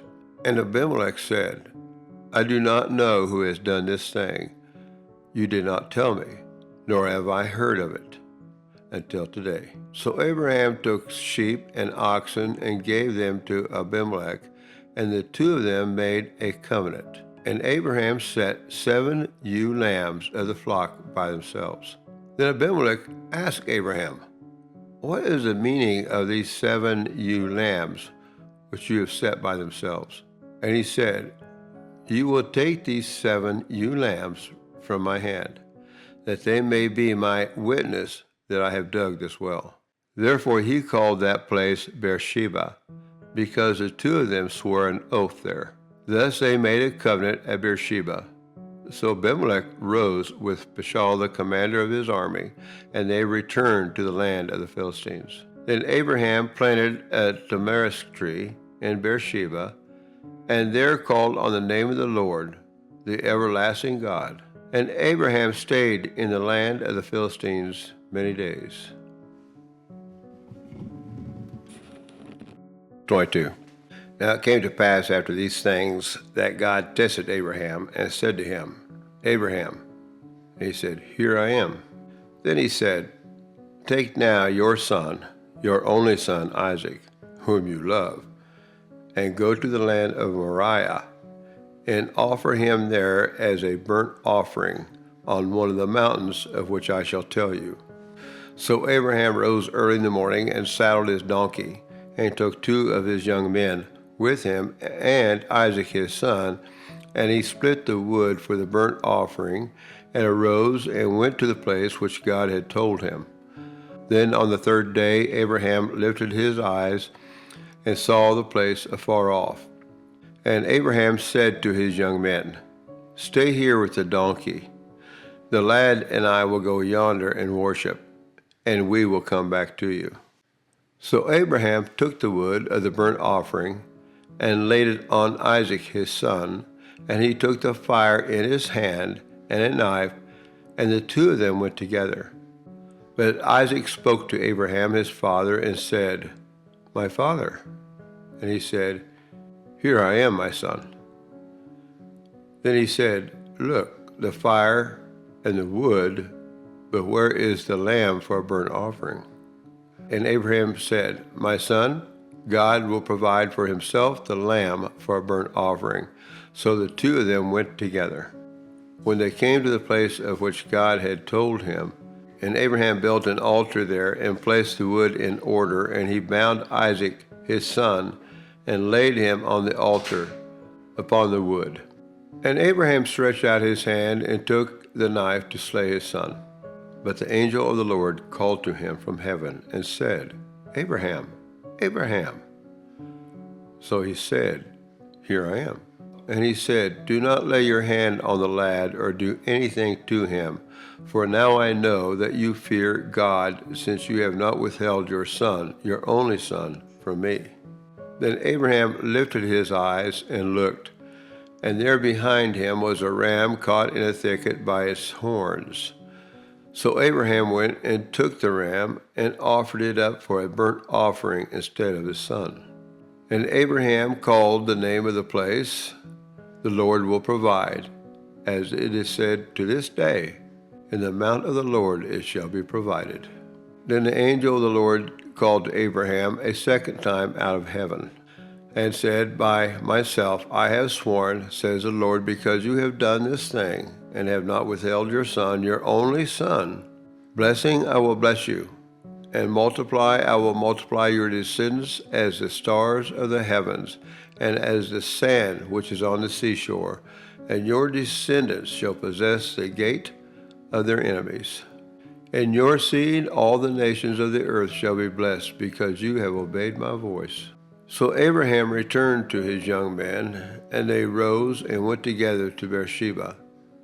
And Abraham dwelt at Beersheba. And now it came to pass after these things that it was told Abraham, saying, Indeed, Milcah also has borne children to your brother Nahor.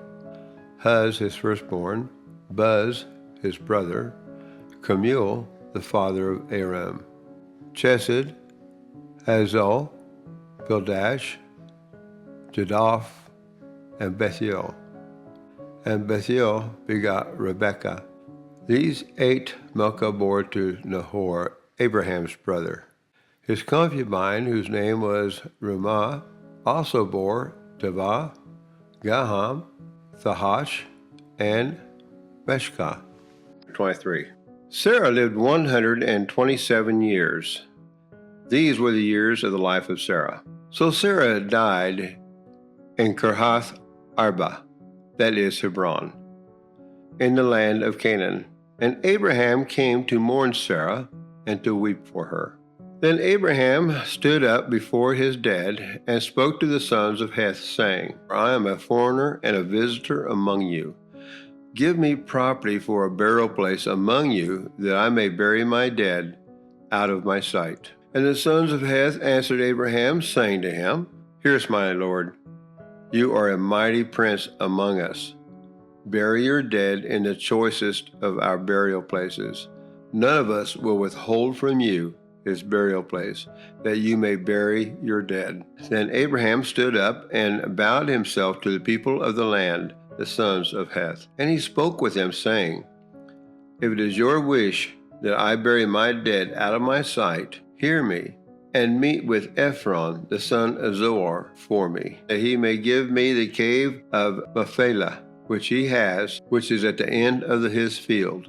Let him give it to me at the full price as property for a burial place among you. Now Ephron dwelt among the sons of Heth, and Ephron the Hittite answered Abraham in the presence of the sons of Heth, all who entered at the gate of his city, saying, No, my lord, hear me. I give you the field and the cave that is in it. I give it to you in the presence of the sons of my people. I give it to you. Bury your dead. Then Abraham bowed himself down before the people of the land. And he spoke to Ephron in the hearing of the people of the land, saying, If you will give it, please hear me. I will give you money for the field. Take it from me, and I will bury my dead there.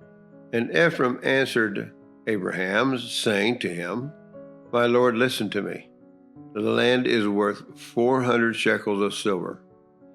What is that between you and me? So bury your dead.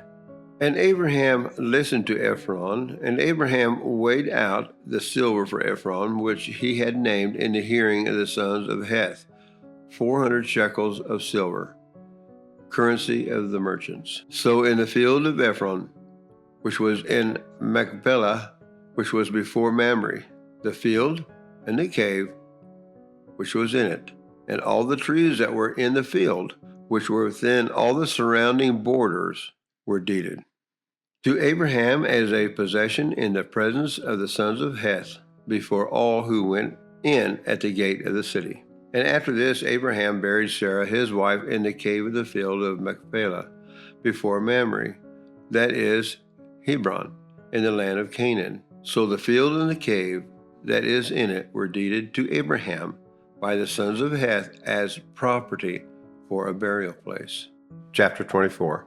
Now Abraham was old, well advanced in age, and the Lord had blessed Abraham in all things. So Abraham said to the oldest servant of his house, who ruled over all he had, please put your hand under my thigh, and I will make you swear by the Lord, the God of heaven and the God of earth, that you will not take a wife for my son from the daughters of the Canaanites, among whom I dwelt. But you shall go to my country and to my family, and take a wife for my son Isaac.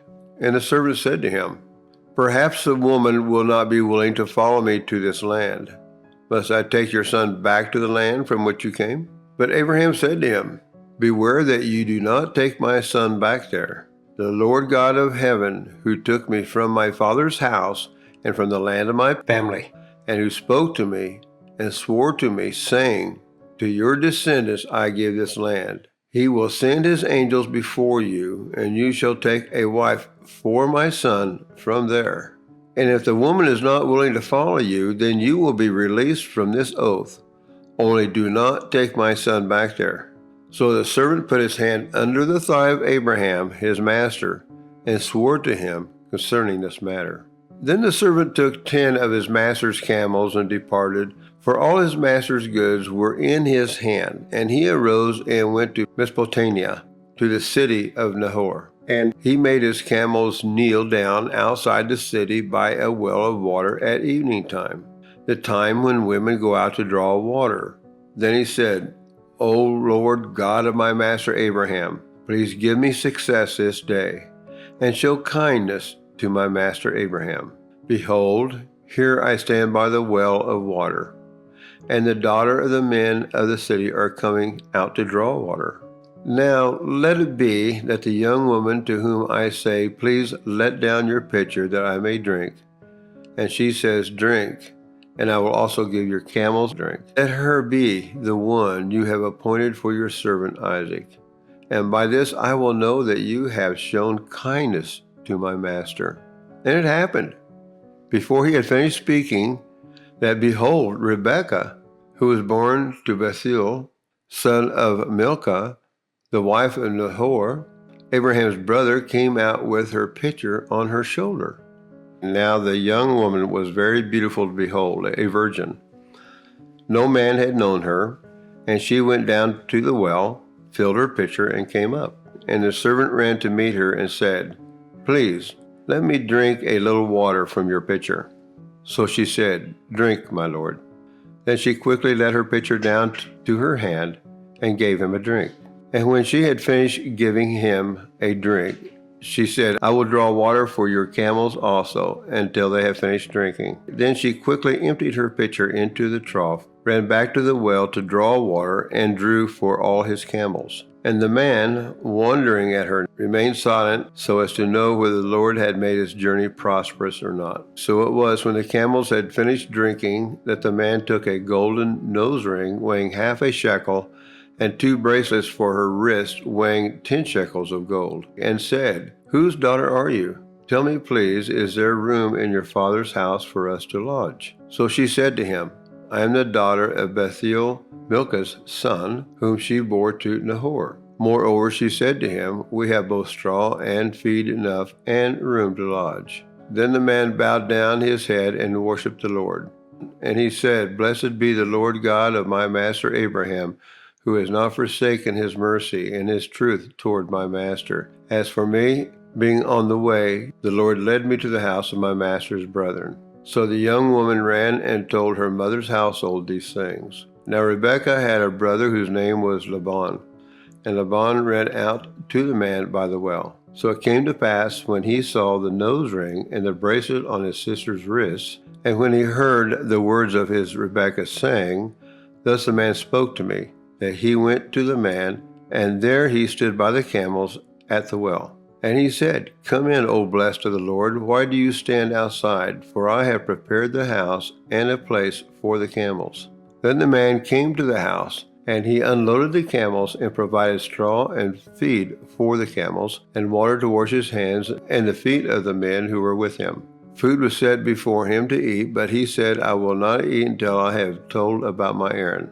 And he said, speak on. So he said, I am Abraham's servant. The Lord has blessed my master greatly, and he has become great, and he has given him flocks and herds, silver and gold, male and female servants, and camels and donkeys. And Sarah, my master's wife, bore a son to my master when she was old, and to him he has given all that he has. Now my master made me swear, saying, You shall not take a wife for my sons from the daughters of the Canaanites in whose land I dwelt. But you shall go to my father's house and to my family, and take a wife for my son. I said to my master, Perhaps the woman will not follow me. But he said to me, The Lord whom I walk will send his angel with you and prosper your way, and you shall take a wife for my son from my family and from my father's house. You will be clear from the oath when you arrive among my family, for if they will not give her to you, then you will be released from my oath. And this day I came to the well and said, O Lord God of my master Abraham, if you will now prosper the way in which I go, behold, I stand by the well of water, and it shall come to pass that when the virgin comes out to draw water, and I say to her, Please give me a little water from your pitcher to drink, and she says to me, Drink, and I will draw for your camels also. Let her be the woman whom the Lord has appointed for my master's son. But before I finished speaking in my heart, there was Rebekah coming out with her pitcher on her shoulder, and she went down to the well and drew water. And I said to her, Please let me drink. And she made haste and let her pitcher down from her shoulder and said, Drink, and I will give your camels a drink also. So I drank, and she gave the camels a drink also. Then I asked her and said, Whose daughter are you? And she said, The daughter of Bethuel, Nahor's son, whom Milcah bore to him. So I put the nose ring on her nose and the bracelets on her wrists. And I bowed my head and worshipped the Lord, and blessed the Lord God of my master Abraham, who had led me in the way of truth, to take the daughter of my master's brother for his son.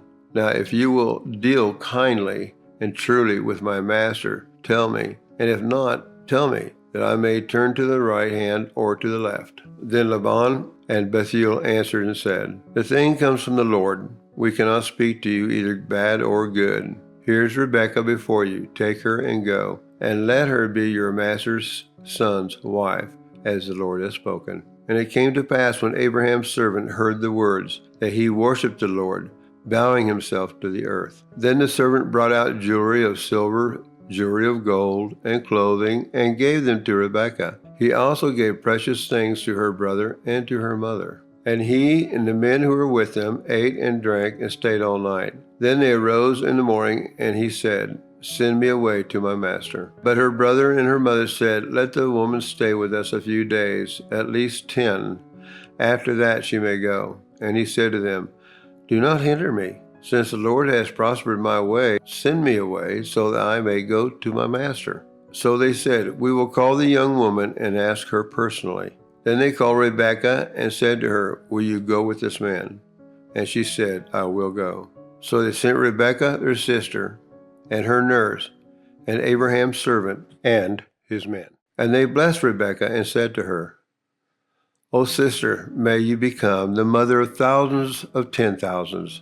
May your descendants possess the gates of those who hate them. Then Rebekah and her maids arose, and they rode on the camels and followed the man. So the servant took Rebekah and departed. Now Isaac came from the way of Beer Lahai Roi, for he dwelt in the south. And Isaac went out to meditate in the field in the evening, and he lifted his eyes and looked, and there the camels were coming. Then Rebekah lifted her eyes, and when she saw Isaac, she dismounted from her camel, for she had said to the servant, Who is this man walking the field to meet us? The servant said, It is my master. So she took a veil and covered herself. And the servant told Isaac all the things that he had done. Then Isaac brought her into his mother Sarah's tent, and he took Rebekah, and she became his wife, and he loved her. So Isaac was comforted after his mother's death. Chapter 25. Abraham again took a wife, and her name was Keturah. She bore him Zimran, Jokshan, Medan, Midian, Ishbak, and Shual. Jokshan begot Sheba and Dedan, and the sons of Dedan were Ashurim, Lechuim, and Leuman. And the sons of Midian were Ephah, Epher, Hanok, Abidah, and Eldiah. All these were the children of Keturah. And Abraham gave all that he had to Isaac. But Abraham gave gifts to the sons of the concubines which Abraham had, and while he was still living, he sent them eastward, away from Isaac his son, to the country of the east. This is the sum of the years of Abraham's life, which he lived 175 years. Then Abraham breathed his last and died in a good old age, an old man and full of years, and was gathered to his people. And his sons Isaac and Ishmael buried him in the cave of Machpelah, which is before Mamre, in the field of Ephron, the son of Zohar the Hittite, the field which Abraham purchased from the sons of Heth. There Abraham was buried, and Sarah his wife. And it came to pass, after the death of Abraham, that God blessed his son Isaac, and Isaac dwelt at Beer Lahai Roi. Now this is the genealogy of Ishmael, Abraham's son, whom Hagar the Egyptian, Sarah's maidservant, bore to Abraham. And these were the names of the sons of Ishmael by their names, according to their generations. The firstborn of Ishmael, Nebajoth, then Kedar, Adbeel, Mibsam, Mishma, Duma, Massa, Adar, Tema, Jetur, Nephish, and Kedemah. These were the sons of Ishmael, and these were their names by their towns and their settlements, 12 princes according to their nations. These were the years of the life of Ishmael, 137 years, and he breathed his last and died, and was gathered to his people. They dwelled from Havilah as far as Shur, which is east of Egypt, as you go toward Assyria. He died in the presence of all his brethren. This is the genealogy of Isaac, Abraham's son. Abraham begot Isaac. Isaac was 40 years old when he took as wife the daughter of Bethuel, the Syrian of Padam Aram, the sister of Laban the Syrian. Now Isaac pleaded with the Lord for his wife, because she was barren, and the Lord granted his plea, and Rebekah his wife conceived. But the children struggled together within her, and she said, "If all is well, why am I like this?" So she went to inquire of the Lord. And the Lord said to her, 2 nations are in your womb. 2 peoples shall be separated from your body. One people will be stronger than the other, and the older shall serve the younger. So when her days were fulfilled for her to give birth, indeed there were twins in the womb. And the first came out red. He was like a hairy garment all over. So they called his name Esau. Afterward his brother came out, and his hand took hold of Esau's heel. So his name was called Jacob. Isaac was 60 years old when she bore them. So the boys grew, and Esau was a skillful hunter, a man of the field. But Jacob was a mild man, dwelling in tents. And Isaac loved Esau, because he ate of his game, but Rebekah loved Jacob. Now Jacob cooked a stew, and Esau came in from the field, and he was weary. And Esau said to Jacob, "Please feed me with that same red stew, for I am weary." Therefore his name was called Edom. But Jacob said, "Sell me your birthright as of this day." And Esau said, "Look, I'm about to die, so what is this birthright to me?" Then Jacob said, "Swear to me as of this day." So he swore to him, and sold his birthright to Jacob. And Jacob gave Esau bread and stew of lentils. Then he ate and drank, arose, and went his way. Thus Esau despised his birthright. Chapter 26. There was a famine in the land, beside the first famine that was in the days of Abraham. And Isaac went to Abimelech, king of the Philistines, in Gerar. Then the Lord appeared to him and said, "Do not go down to Egypt. Live in the land of which I shall tell you. Dwell in this land, and I will be with you and bless you. For to you and your descendants I give all these lands, and I will perform the oath which I swore to Abraham your father. And I will make your descendants multiply as the stars of heaven, I will give to you descendants of all these lands, and in your seed all the nations of the earth shall be blessed. Because Abraham obeyed my voice and kept my charge, my commandments, my statutes, and my laws. So Isaac dwelt in Gerar. And the men of the place asked about his wife, and he said, She is my sister. For he was afraid to say, She is my wife, because he thought, lest the men of the place kill me for Rebekah, because she is beautiful to behold. Now it came to pass, when he had been there a long time, that Abimelech, king of the Philistines, looked through a window and saw, and there was Isaac, showing endearment to Rebekah his wife. Then Abimelech called Isaac and said, Quite obviously she is your wife, so how could you say, She is my sister? Isaac said to him, Because I said, Lest I die on account of her. And Abimelech said, What is this you have done to us? One of the people might have lain with your wife, and you would have brought guilt on us. So Abimelech charged all his people, saying, He who touches this man or his wife shall surely be put to death. Then Isaac sowed in that land and reaped in the same year 100-fold, and the Lord blessed him. The man began to prosper and continued prospering until he became very prosperous. For he had possessions of flocks and possessions of herds and a great number of servants. So the Philistines envied him. Now the Philistines had stopped up all the wells which his father's servants had dug in the days of Abraham his father, and they had filled them with earth. And Abimelech said to Isaac, Go away from us, for you are much mightier than we. Then Isaac departed from there, and pitched his tent in the valley of Gerar, and dwelt there.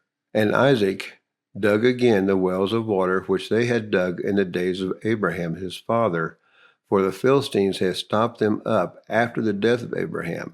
He called them by names which his father had called them. Also Isaac's servants dug in the valley, and found a well of running water there. But the herdsmen of Gerar quarreled with Isaac's herdsmen, saying, The water is ours. So he called the name of the well Esek, because they quarreled with him. Then they dug another well, and they quarreled over that one also. So he called his name Sitnah. And he moved from there and dug another well, and they did not quarrel over it.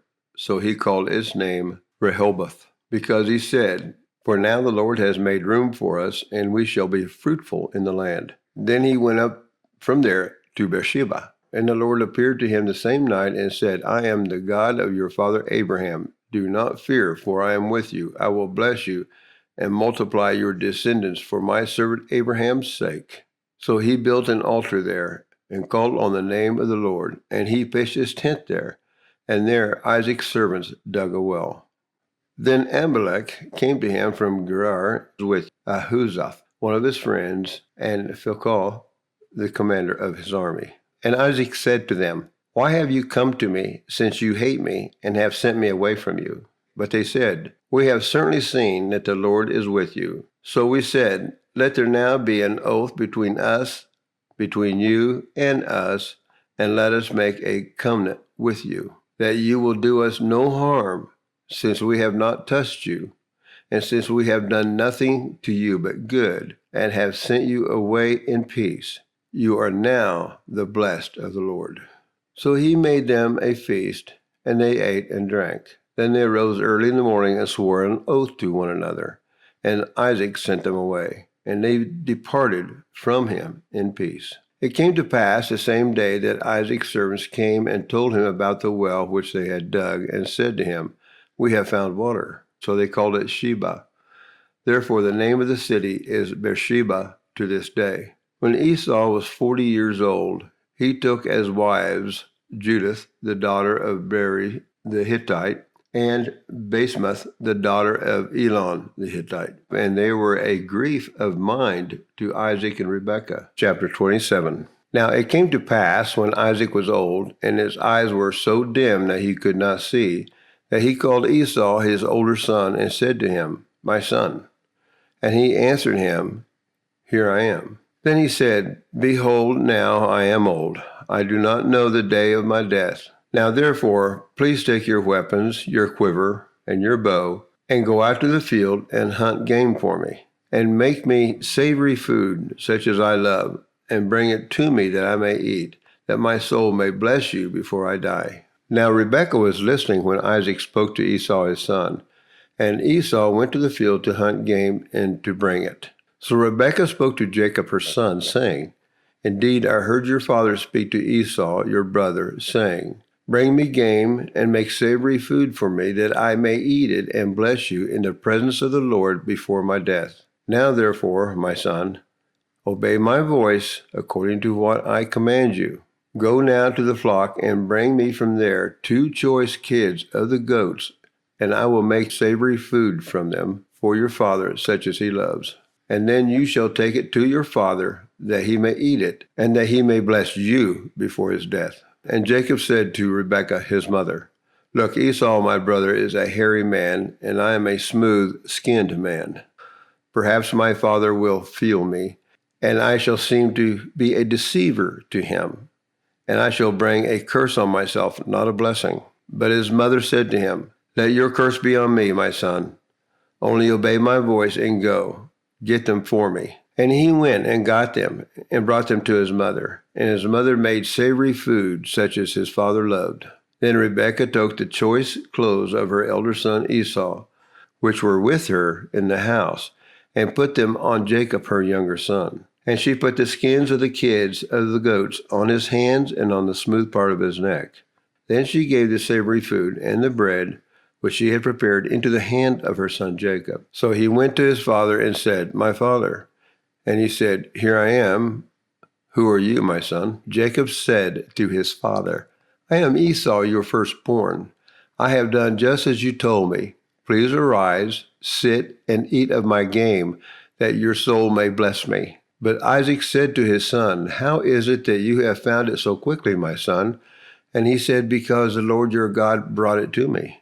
Isaac said to Jacob, "Please come near, that I may feel you, my son, whether you are really my son Esau or not." So Jacob went near to Isaac his father, and he felt him, and said, "The voice is Jacob's voice, but the hands are the hands of Esau." And he did not recognize him, because his hands were hairy like his brother Esau's hands, so he blessed him. Then he said, "Are you really my son Esau?" He said, "I am." He said, "Bring it near me, and I will eat of my son's game, so that my soul may bless you." So he brought it near to him, and he ate, and he brought him wine, and he drank. Then his father Isaac said to him, "Come near now, and kiss me, my son." And he came near and kissed him, and he smelled the smell of his clothing, and blessed him, and said, "Surely the smell of my son is like the smell of a field which the Lord has blessed. Therefore may God give you of the dew of heaven, of the fatness of the earth, and plenty of grain and wine. Let peoples serve you, and nations bow down to you. Be master over your brethren, and let your mother's sons bow down to you. Cursed be everyone who curses you, and blessed be those who bless you." Now it happened, as soon as Isaac had finished blessing Jacob, and Jacob had scarcely gone out from the presence of Isaac his father, that Esau his brother came in from his hunting. He also had made savory food, and brought it to his father, and said to his father, "Let my father arise and eat of his son's game, that your soul may bless me." And his father Isaac said to him, "Who are you?" So he said, "I am your son, your firstborn, Esau." Then Isaac trembled exceedingly and said, "Who? Where is the one who hunted game and brought it to me? I ate all of it before you came, and I have blessed him, and indeed he shall be blessed." When Esau heard the words of his father, he cried with an exceedingly great and bitter cry, and said to his father, "Bless me also, O my father." But he said, "Your brother came with deceit, and has taken away your blessing." And Esau said, "Is he not rightly named Jacob? For he has supplanted me these 2 times. He took away my birthright, and now, look, he has taken away my blessing." And he said, "Have you not reserved a blessing for me?" Then Isaac answered and said to Esau, "Indeed, I have made him your master, and all his brethren I have given to him as servants. With grain and wine I have sustained him. What shall I do now for you, my son?" And Esau said to his father, "Have you only one blessing, my father? Bless me also, O my father." And Esau lifted up his voice and wept. Then Isaac, his father, answered and said to him, "Behold, your dwelling shall be of the fatness of the earth and of the dew of heaven from above. By your sword you shall live, and you shall serve your brother. And it shall come to pass, when you become restless, that you shall break his yoke from your neck." So Esau hated Jacob because of the blessing of which his father blessed him.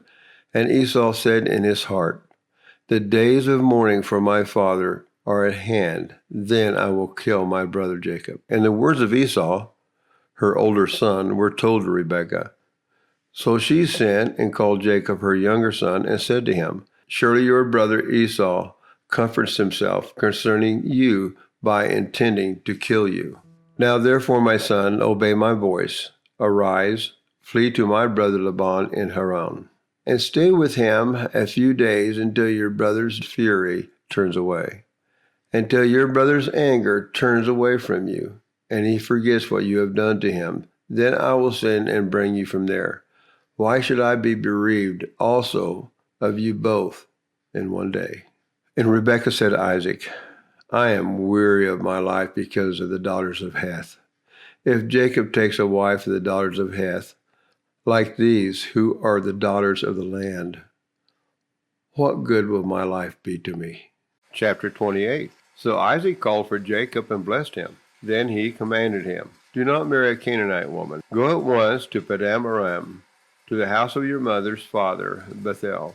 Take a wife for yourself there, from among the daughters of Laban, your mother's brother. May God Almighty bless you and make you fruitful and increase your numbers until you become a community of peoples. May he give you and your descendants the blessing given to Abraham, so that you may take possession of the land where you now reside as a foreigner, the land God gave Abraham."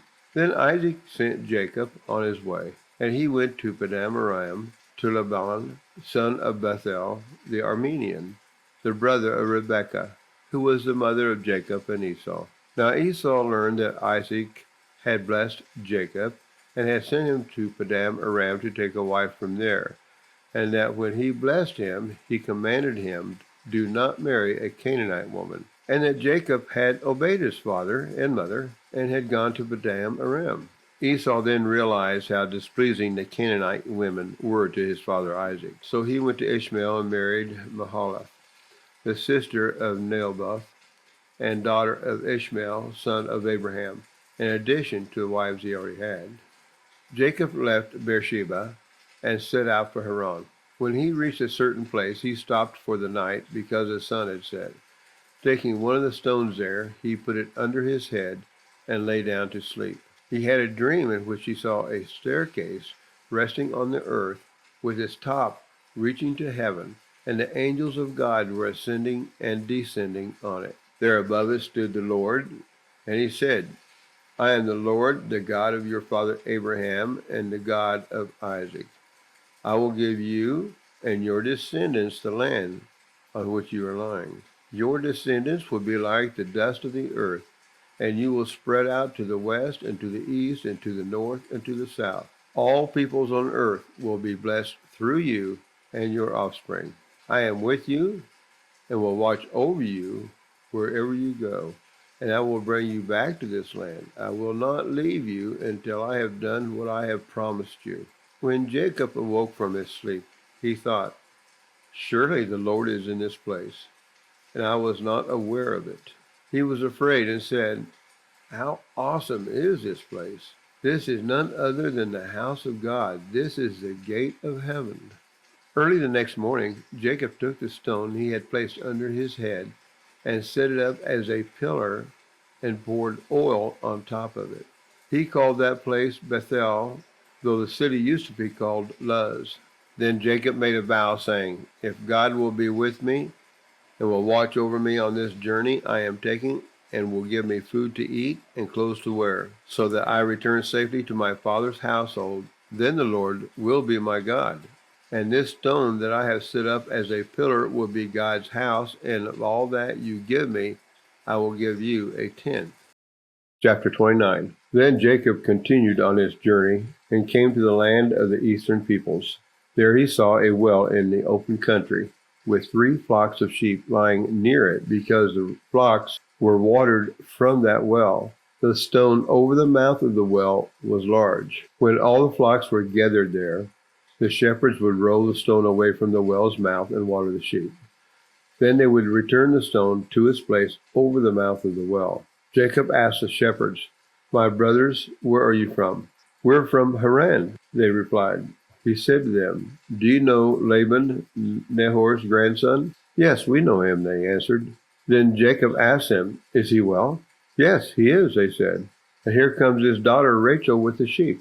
"Look," he said, "the sun is still high. It is not time for the flocks to be gathered. Water the sheep and take them back to the pasture." "We can't," they replied, "until all the flocks are gathered and the stone has been rolled away from the mouth of the well. Then we will water the sheep." While he was still talking with them, Rachel came with her father's sheep, for she was a shepherd. When Jacob saw Rachel's daughter of his uncle Laban and Laban's sheep, he went over and rolled the stone away from the mouth of the well and watered his uncle's sheep. Then Jacob kissed Rachel and began to weep aloud. He had told Rachel that he was a relative of his father and a son of Rebekah, so she ran and told her father. As soon as Laban heard the news about Jacob, his sister's son, he hurried to meet him. He embraced him and kissed him and brought him to his home. And there Jacob told him all these things. Then Laban said to him, "You are my own flesh and blood." After Jacob had stayed with him for a whole month, Laban said to him, "Just because you are a relative of mine, should you work for me for nothing? Tell me what your wages should be." Now Laban had 2 daughters. The name of the older was Leah, and the name of the younger was Rachel. Leah had weak eyes, but Rachel had a lovely figure and was beautiful. Jacob was in love with Rachel and said, "I'll work for you 7 years in return for your younger daughter Rachel." Laban said, "It's better that I give her to you than to some other man. Stay here with me." So Jacob served 7 years to get Rachel, but they seemed like only a few days to him because of his love for her. Then Jacob said to Laban, "Give me my wife. My time is completed, and I want to make love to her." So Laban brought together all the people of the place and gave a feast. But when evening came, he took his daughter Leah and brought her to Jacob, and Jacob made love to her. And Laban gave his servant Zilpah to his daughter as her attendant. When morning came, there was Leah. So Jacob said to Laban, "What is this you have done to me? I served you for Rachel, didn't I? Why have you deceived me?" Laban replied, "It is not our custom here to give the younger daughter in marriage before the older one. Finish this daughter's bridal week, then we will give you the younger one also, in return for another 7 years of work." And Jacob did so. He finished the week with Leah, and then Laban gave him his daughter Rachel to be his wife. Laban gave his servant Bilhah to his daughter Rachel as her attendant. Jacob made love to Rachel also, and his love for Rachel was greater than his love for Leah, and he worked for Laban another 7 years. When the Lord saw that Leah was not loved, he enabled her to conceive, but Rachel remained childless. Leah became pregnant and gave birth to a son. She named him Reuben, for she said, "It is because the Lord has seen my misery. Surely my husband will love me now." She conceived again, and when she gave birth to a son, she said, "Because the Lord heard that I am not loved, he gave me this one too." So she named him Simeon. Again she conceived, and when she gave birth to a son, she said, "Now at last my husband will become attached to me, because I have borne him 3 sons." So he was named Levi. She conceived again, and when she gave birth to a son, she said, "This time I will praise the Lord." So she named him Judah. Then she stopped having children. Chapter 30. When Rachel saw that she was not bearing Jacob any children, she became jealous of her sister. So she said to Jacob, "Give me children, or I'll die." Jacob became angry with her and said, "Am I in the place of God, who has kept you from having children?" Then she said, "Here's Bilhah, my servant. Sleep with her so that she can bear children for me." and I too can build a family through her. So she gave him her servant Bilhah as a wife. Jacob slept with her, and she became pregnant and bore him a son. Then Rachel said, God has vindicated me. He has listened to my plea and given me a son. Because of this, she named him Dan. Rachel's servant Bilhah conceived again and bore Jacob a second son. Then Rachel said, I have had a great struggle with my sister, and I have won. So she named him Naphtali. When Leah saw that she had stopped having children, she took her servant Zilpah and gave her to Jacob as a wife. Leah's servant Zilpah bore Jacob a son. Then Leah said, What good fortune! So she named him Gad. Leah's servant Zilpah bore Jacob a second son. Then Leah said, How happy I am!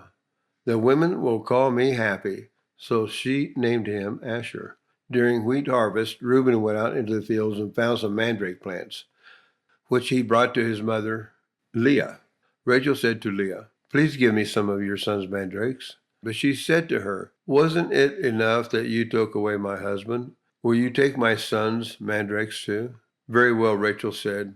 He can sleep with you tonight in return for your son's mandrakes. So when Jacob came in from the fields that evening, Leah went out to meet him. You must sleep with me, she said. I have hired you with my son's mandrakes. So he slept with her that night. God listened to Leah, and she became pregnant and bore Jacob a fifth son.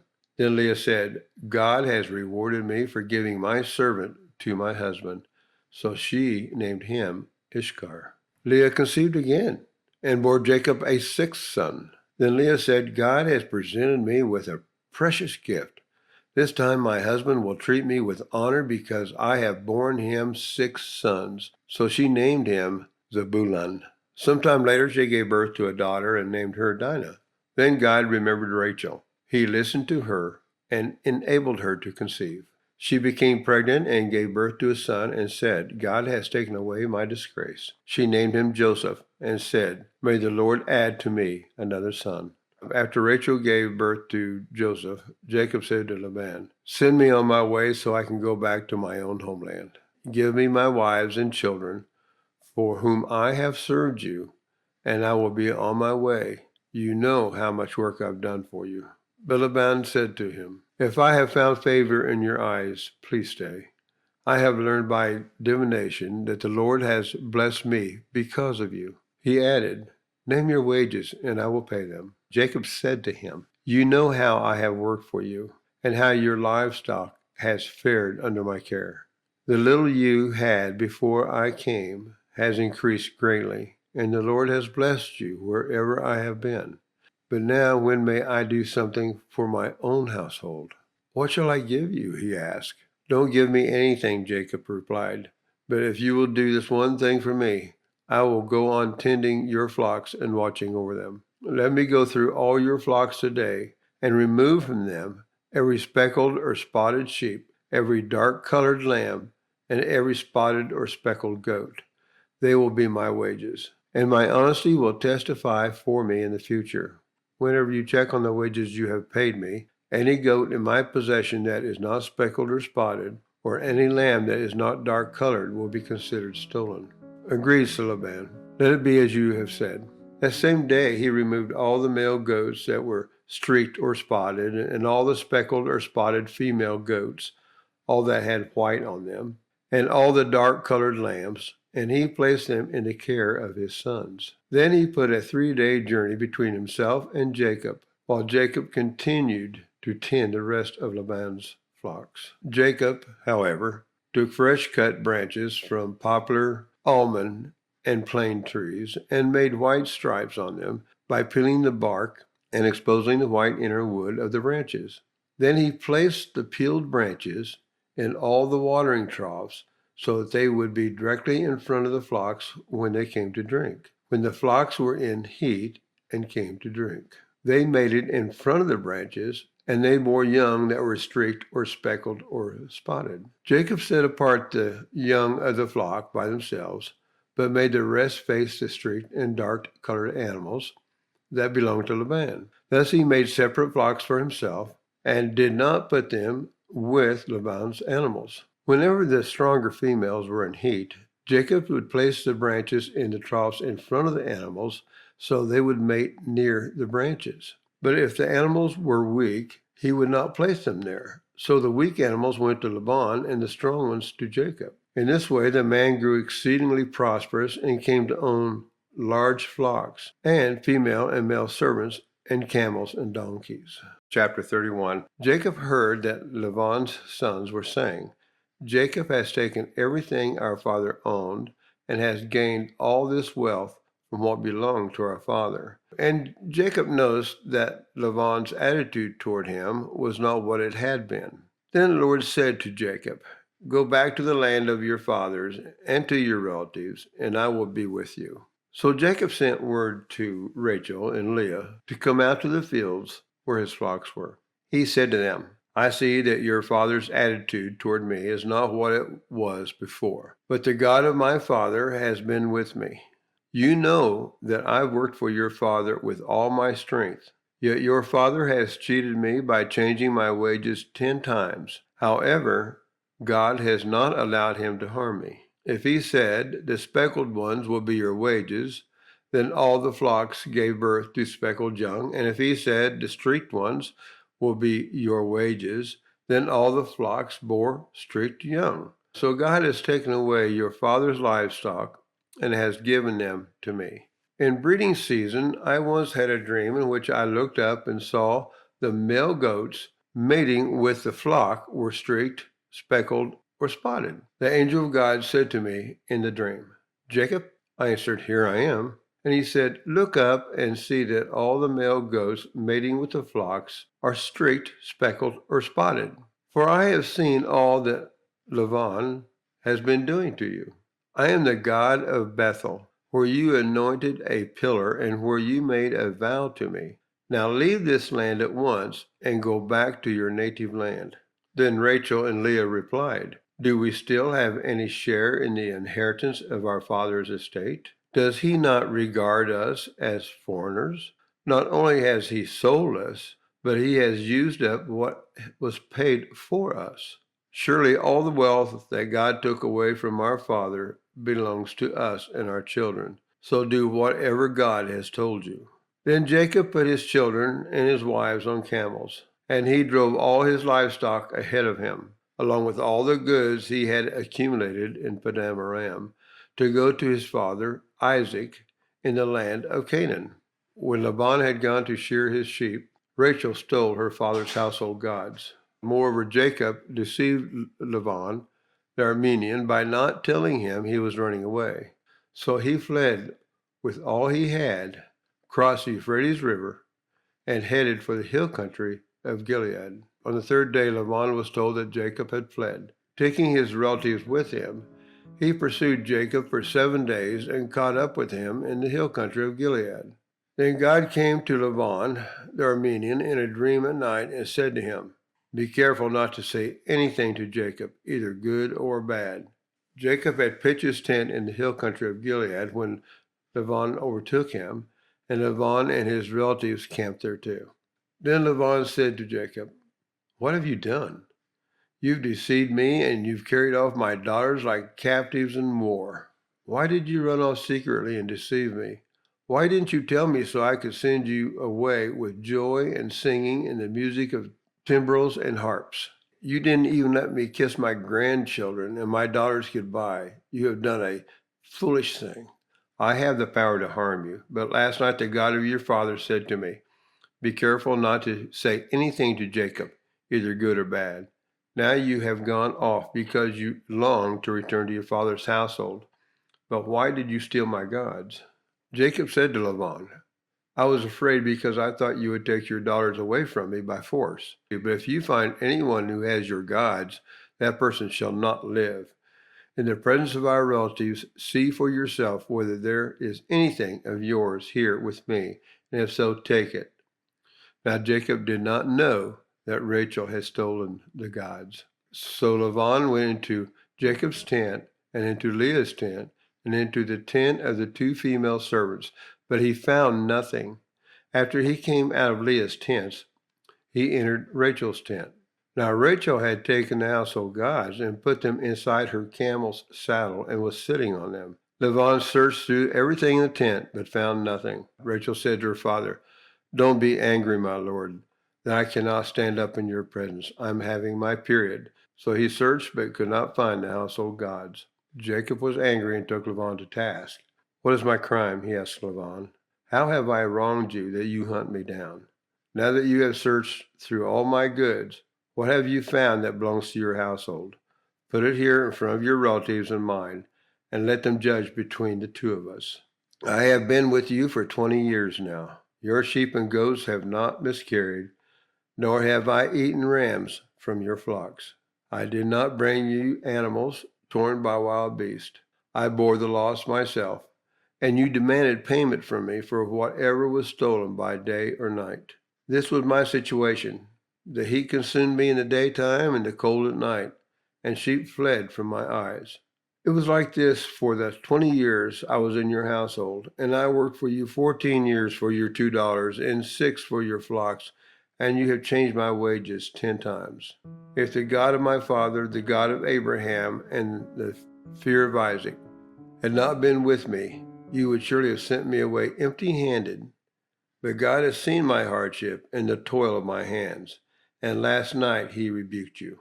Laban answered Jacob, "The women are my daughters, the children are my children, and the flocks are my flocks. All you see is mine. Yet what can I do today about these daughters of mine, or about the children they have borne? Come now, let's make a covenant, you and I, and let it serve as a witness between us." So Jacob took a stone and set it up as a pillar. He said to his relatives, "Gather some stones." So they took stones and piled them in a heap, and they ate there by the heap. Laban called it Lagar Shaddutha, and Jacob called it Galeed. Laban said, "This heap is a witness between you and me today. That is why it is called Galeed." It was also called Mizpah, because he said, "May the Lord keep watch between you and me when we are away from each other. If you mistreat my daughters, or if you take any wives besides my daughters, even though no one is with us, remember that God is a witness between you and me." Laban also said to Jacob, "Here is this heap, and here is this pillar I have set up between you and me. This heap is a witness, and this pillar is a witness, that I will not go past this heap to your side to harm you, and that you will not go past this heap and pillar to my side to harm me. May the God of Abraham and the God of Nahor and the God of their father judge between us." So Jacob took an oath in the name of the fear of his father Isaac. He offered a sacrifice there in the hill country and invited his relatives to a meal. After they had eaten, they spent the night there. Early the next morning, Laban kissed his grandchildren and his daughters and blessed them. Then he left and returned home. 32. So Jacob went on his way, and the angels of God met him. When Jacob saw them, he said, "This is God's camp." And he called the name of the place Mahanaim. Then Jacob sent messengers before him to Esau his brother in the land of Seir, the country of Edom. And he commanded them, saying, "Speak thus to my lord Esau. Thus your servant Jacob says, I have dwelt with Laban and stayed there until now. I have oxen, donkeys, flocks, and male and female servants, and I have sent to tell my lord that I may find favor in your sight." Then the messengers returned to Jacob, saying, "We came to your brother Esau, and he also is coming to meet you, and 400 men are with him." So Jacob was greatly afraid and distressed, and he divided the people that were with him, and the flocks and herds and camels into 2 companies. And he said, "If Esau comes to the one company and attacks it, then the other company which is left will escape." Then Jacob said, "O God of my father Abraham and God of my father Isaac, the Lord who said to me, 'Return to your country and to your family, and I will deal well with you.' I am not worthy of the least of all the mercies and of all the truth which you have shown your servant, For I crossed over this Jordan with my staff, and now I have become 2 companies. Deliver me, I pray, from the hand of my brother, from the hand of Esau, for I fear him, lest he come and attack me and the mother with the children. For you said, I will surely treat you well, and make your descendants as the sand of the sea, which cannot be numbered for multitude. So he lodged there that same night, and took what came to his hand as a present for Esau his brother, 200 female goats and 20 male goats, 200 ewes and 20 rams, 30 milk camels with their colts, 40 cows and 10 bulls, 20 female donkeys and 10 foals. Then he delivered them to the hand of his servants, every drove by itself, and said to his servants, Pass over before me. and put some distance between successive droves. And he commanded the first one, saying, When Esau my brother meets you and asks you, saying, To whom do you belong, and where are you going? Whose are these in front of you? Then you shall say, They are your servant Jacob's. It is a present sent to my lord Esau, and behold, he also is behind us. So he commanded the second, the third, and all who followed the droves, saying, In this manner you shall speak to Esau when you find him. And also say, Behold, your servant Jacob is behind us. For he said, I will appease him with the present that goes before me, and afterward I will see his face. Perhaps he will accept me. So the present went on over before him, but he himself lodged that night in the camp. And he arose that night and took his 2 wives, his 2 female servants, his 11 sons, and crossed over the ford of Jabbok. He took them, sent them over the brook, and sent over what he had. Then Jacob was left alone, and a man wrestled with him until the breaking of day. Now when he saw that he did not prevail against him, he touched the socket of his hip, and the socket of Jacob's hip was out of joint as he wrestled with him. And he said, Let me go, for the day breaks. But he said, I will not let you go unless you bless me. So he said to him, What is your name? He said, Jacob. And he said, Your name shall no longer be Jacob, but Israel, for you have struggled with God and with men, and have prevailed. Then Jacob asked, saying, Tell me your name, I pray. And he said, Why is that you ask about my name? And he blessed him there. So Jacob called the name of the place Peniel, for I have seen God face to face, and my life is preserved.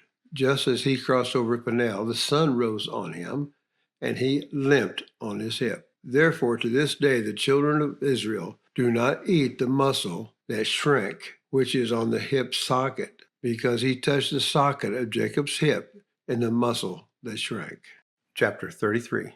Now Jacob lifted his eyes and looked, and there Esau was coming, and with him 400 men. So he divided the children among Leah, Rachel, and the 2 maidservants. And he put the maidservants and their children in front, Leah and her children behind, and Rachel and Joseph last. Then he crossed over before them and bowed himself to the ground 7 times until he came near to his brother. But Esau ran to meet him and embraced him and fell on his neck and kissed him, and they wept. And he lifted his eyes and saw the women and children and said, Who are these with you?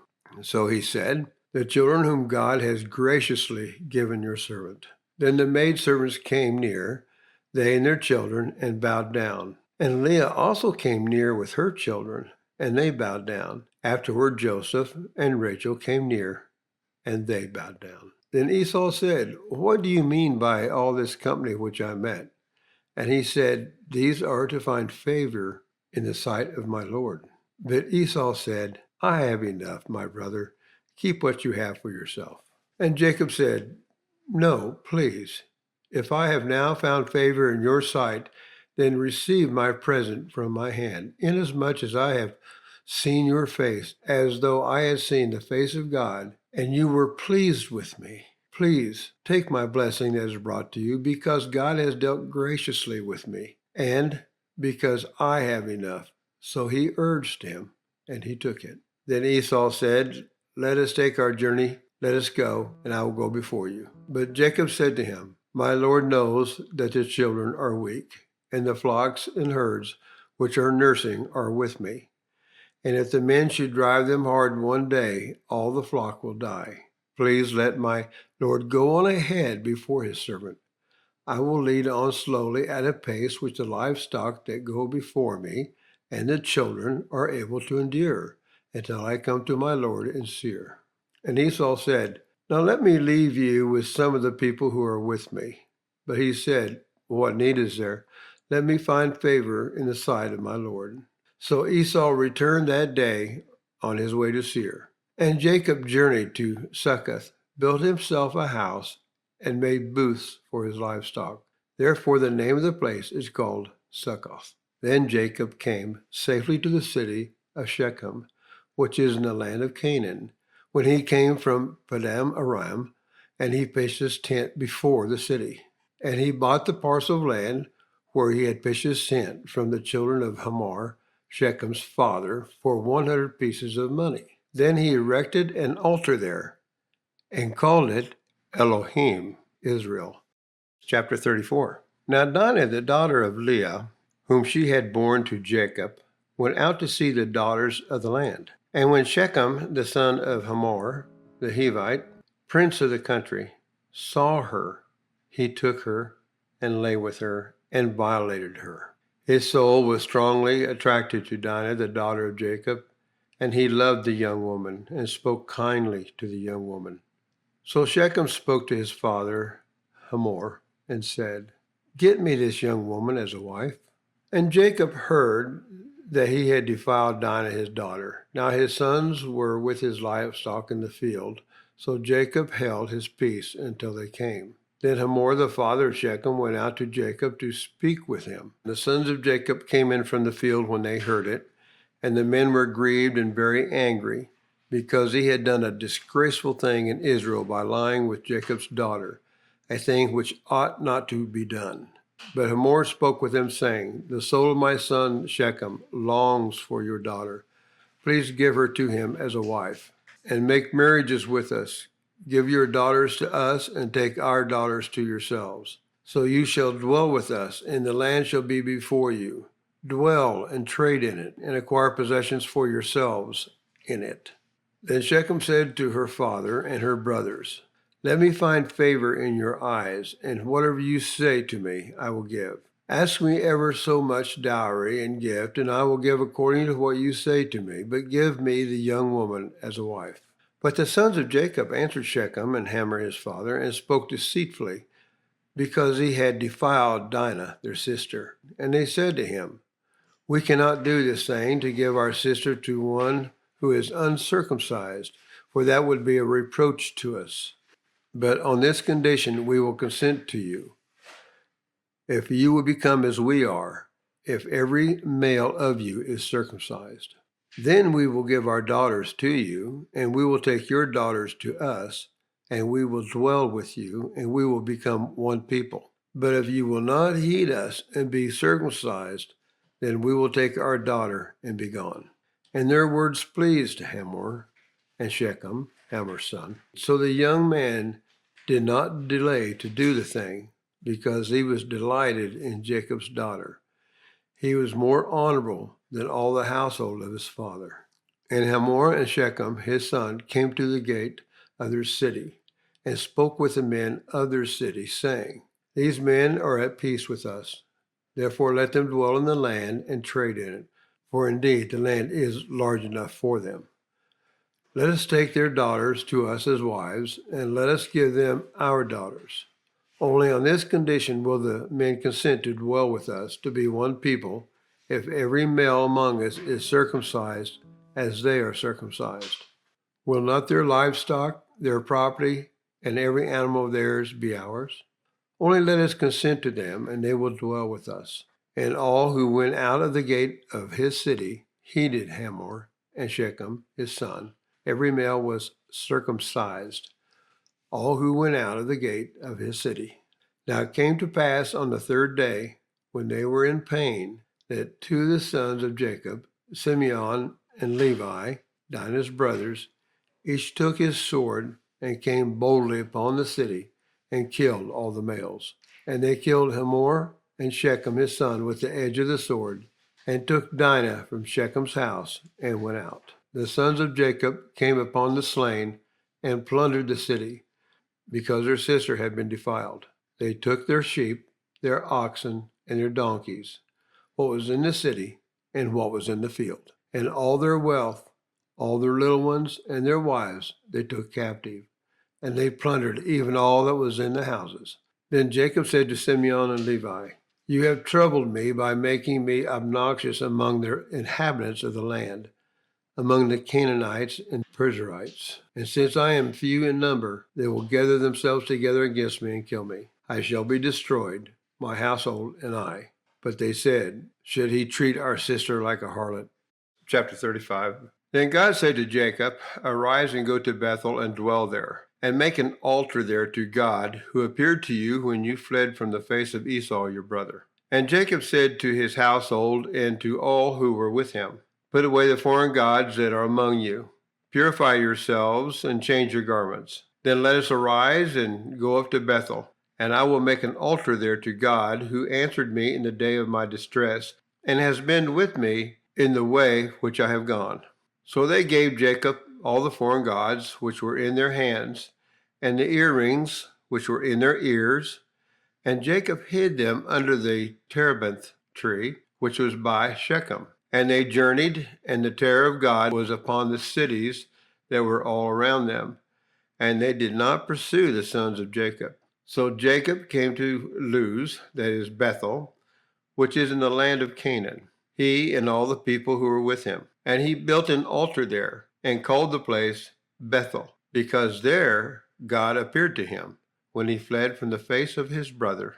Now Deborah, Rebekah's nurse, died, and she was buried below Bethel under the terebinth tree. So the name of it was called Elon Bachath. Then God appeared to Jacob again when he came from Padan Aram and blessed him. And God said to him, "Your name is Jacob. Your name shall not be called Jacob anymore, but Israel shall be your name." So he called his name Israel. Also God said to him, "I am God Almighty. Be fruitful and multiply. A nation and a company of nations shall proceed from you, and kings shall come from your body. The land which I gave Abraham and Isaac I give to you, and to your descendants after you I give this land." Then God went up from him in the place where he talked with him. So Jacob set up a pillar in the place where he had talked with him, a pillar of stone, and he poured a drink offering on it, and he poured oil on it. And Jacob called the name of the place where God spoke with him,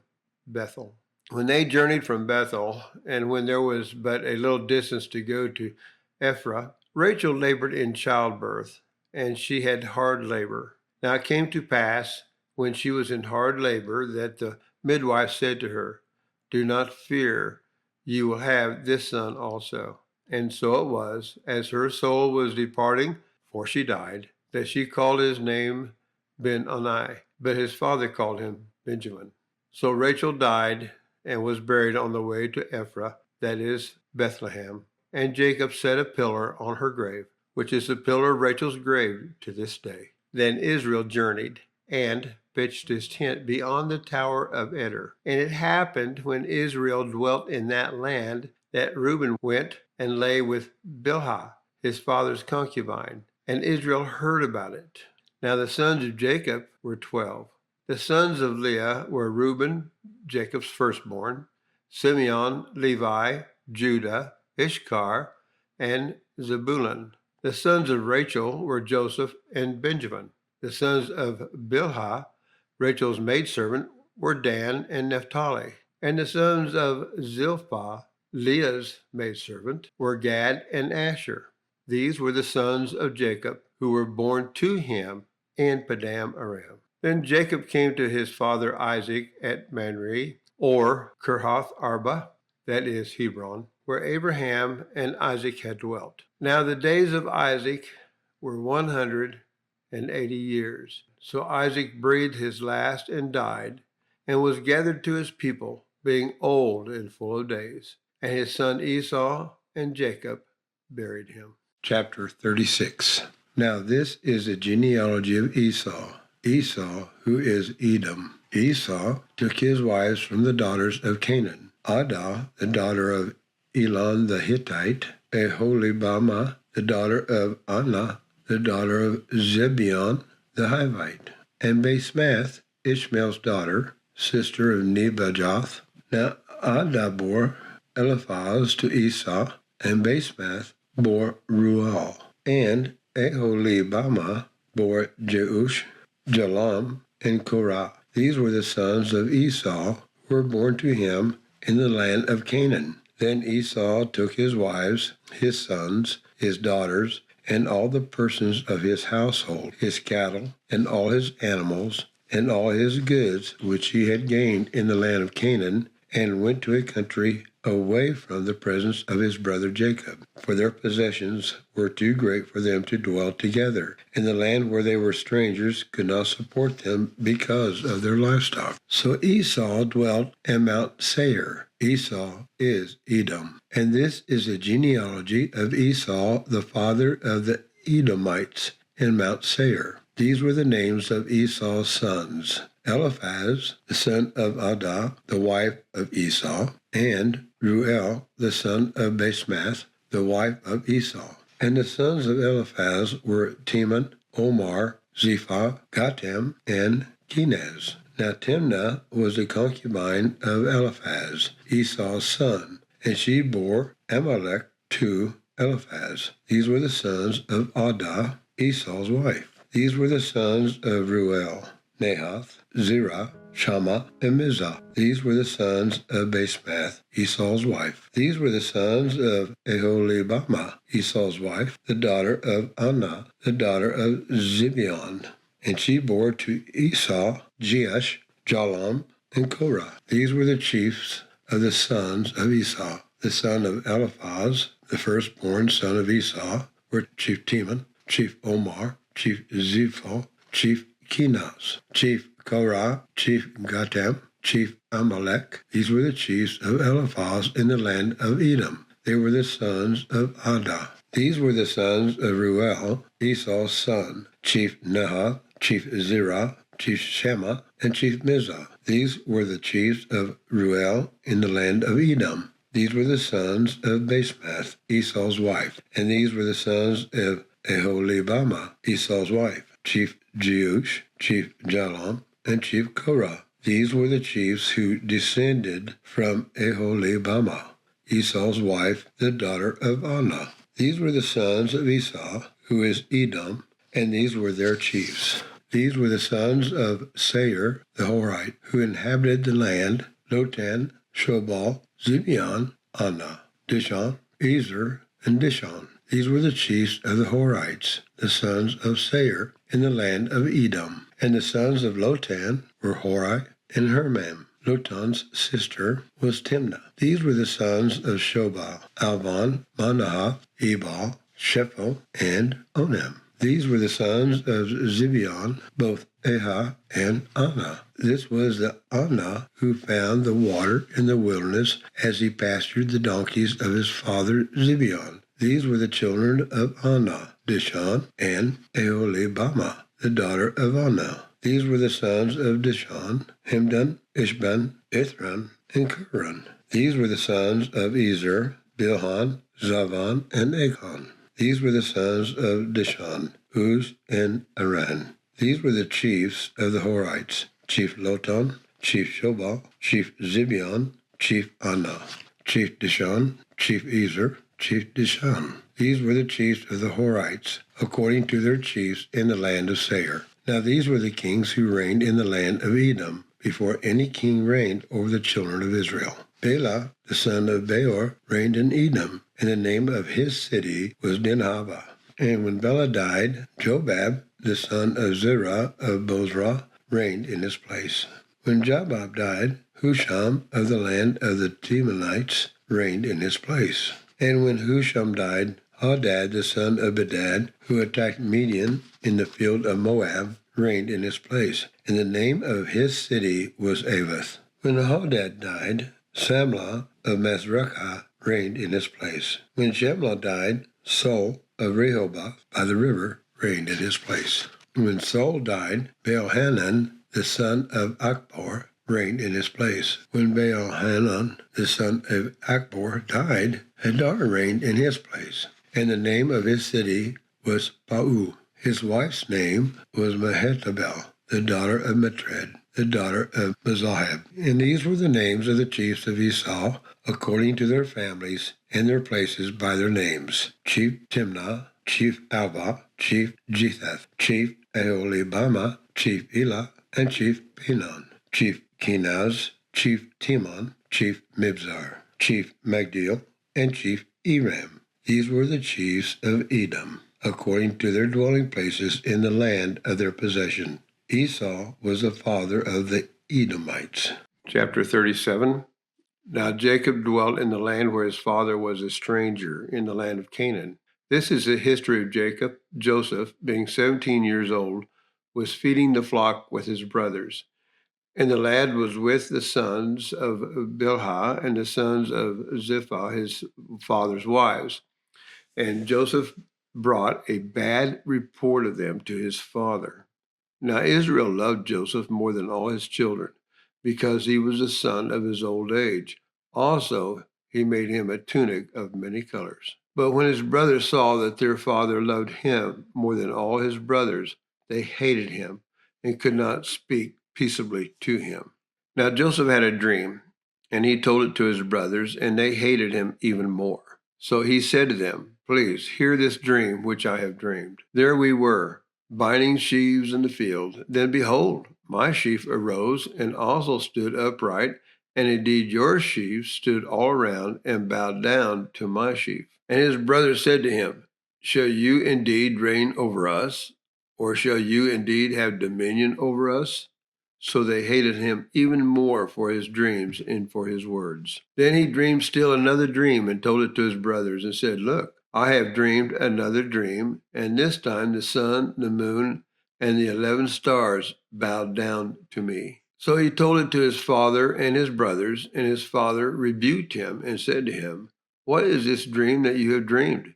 Shall your mother and I and your brothers indeed come to bow down to the earth before you?"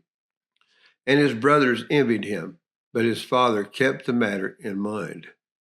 Then his brothers went to feed their father's flock in Shechem. And Israel said to Joseph, "Are not your brothers feeding the flock in Shechem? Come, I will send you to them." So he said to him, "Here I am." Then he said to him, "Please go and see if it is well with your brothers and well with the flocks, and bring back word to me."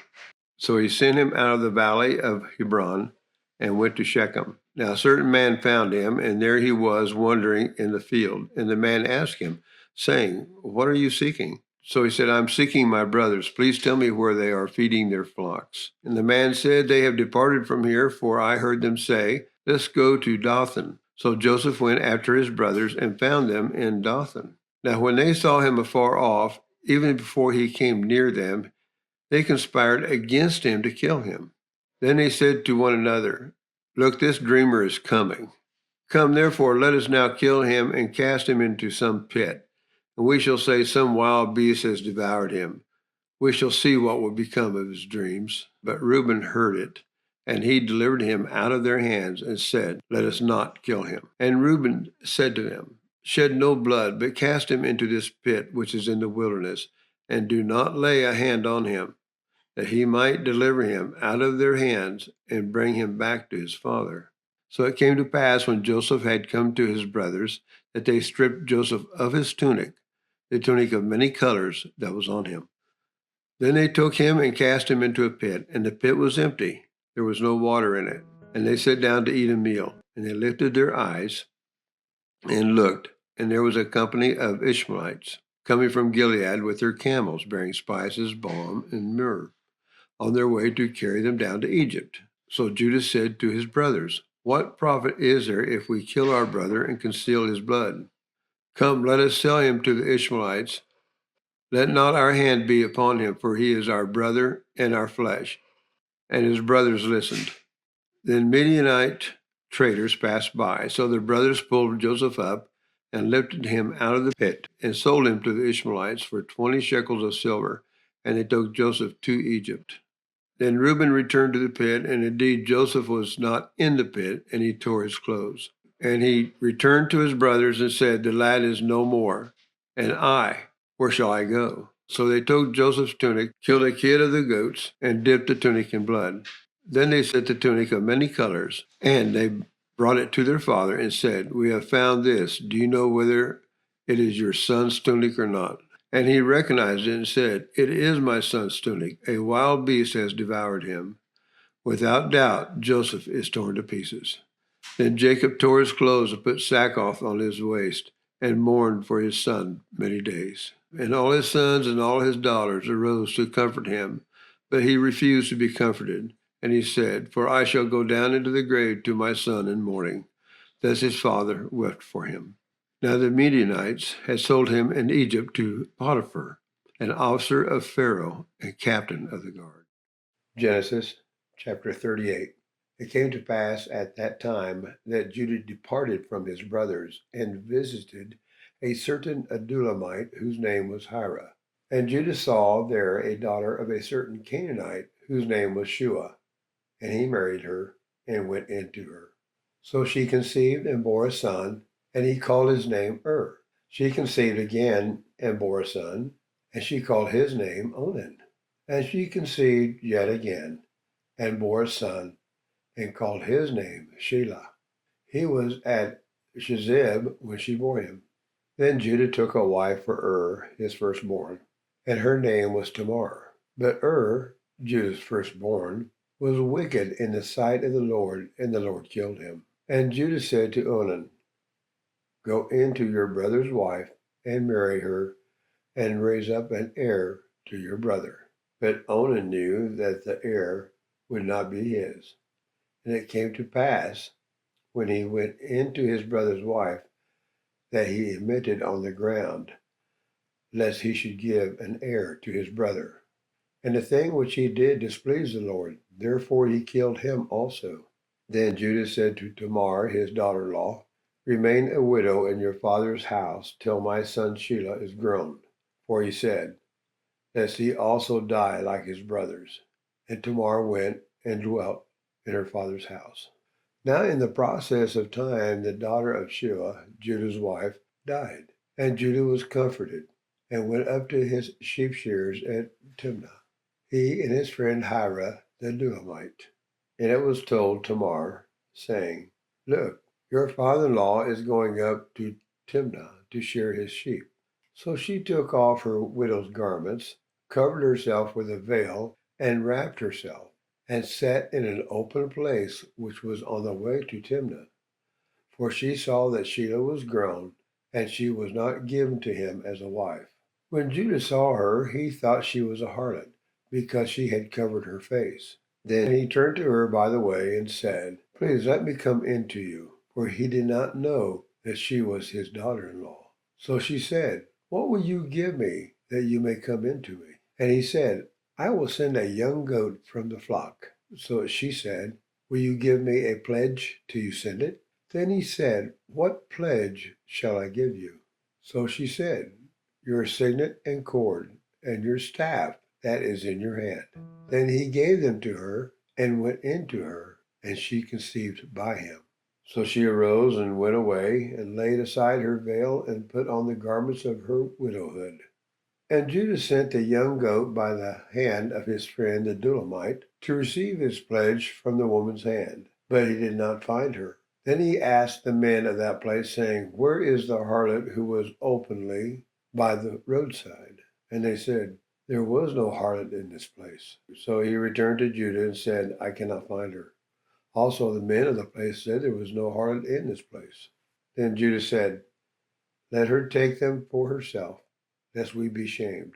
For I sent this young goat, and you have not found her.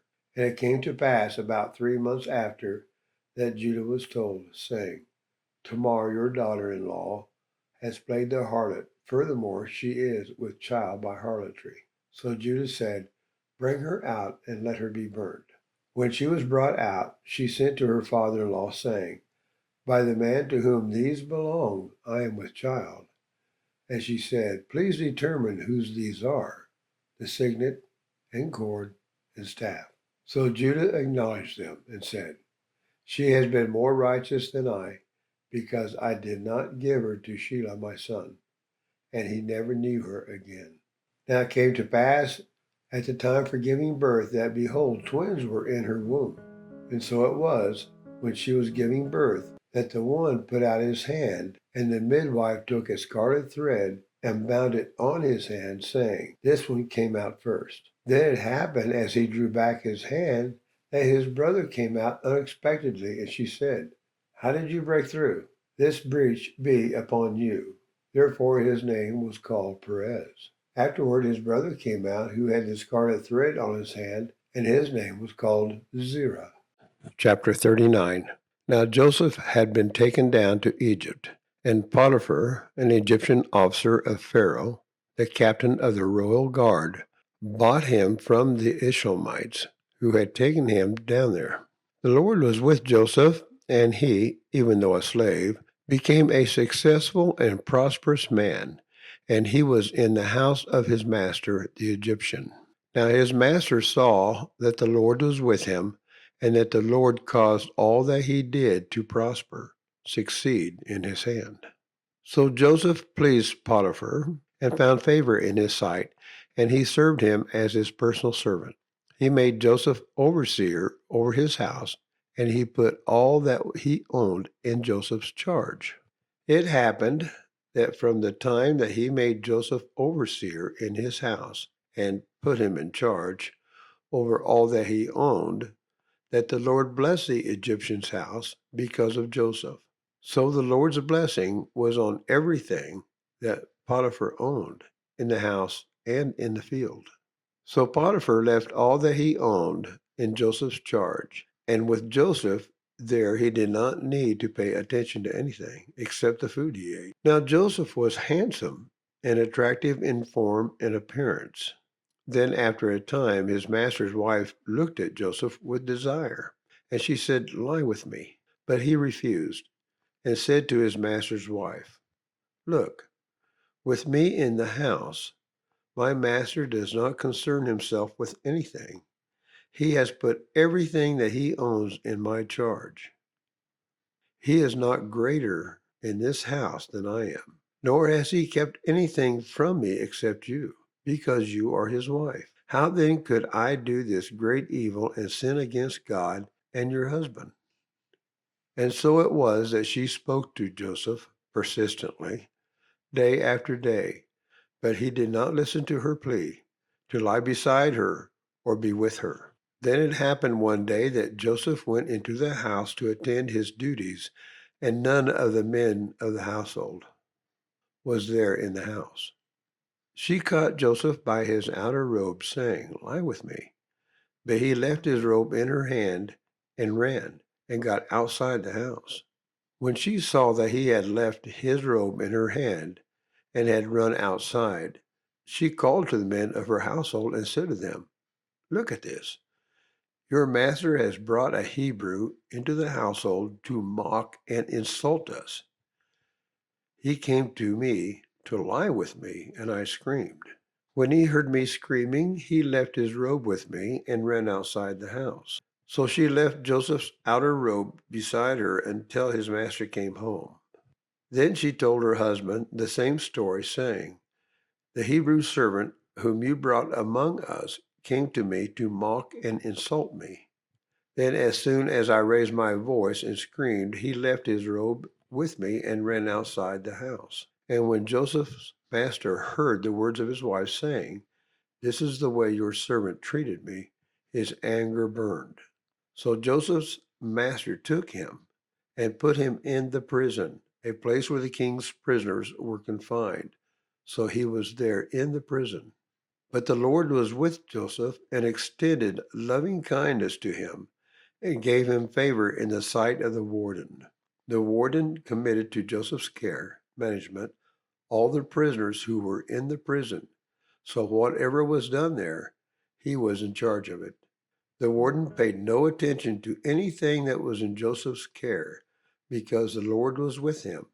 Whatever Joseph did, the Lord made to prosper. 40. It came to pass after these things that the butler and the baker of the king of Egypt offended their lord, the king of Egypt. And Pharaoh was angry with his two officers, the chief butler and the chief baker. So he put them in custody in the house of the captain of the guard in the prison, the place where Joseph was confined. The captain of the guard charged Joseph with them, and he served them.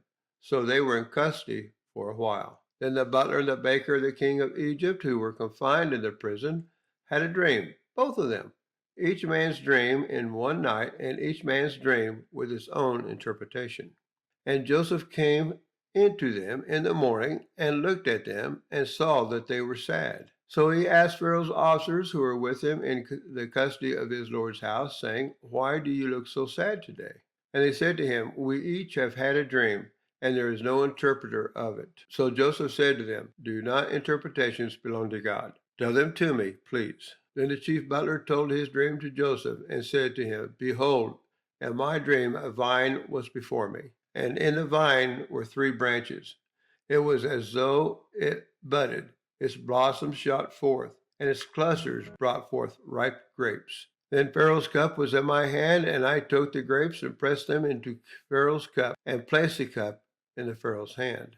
And Joseph said to him, "This is the interpretation of it. The 3 branches are 3 days. Now within 3 days Pharaoh will lift up your head and restore you to your place, and you will put Pharaoh's cup in his hand according to the former manner when you were his butler. But remember me when it is well with you. Please show kindness to me.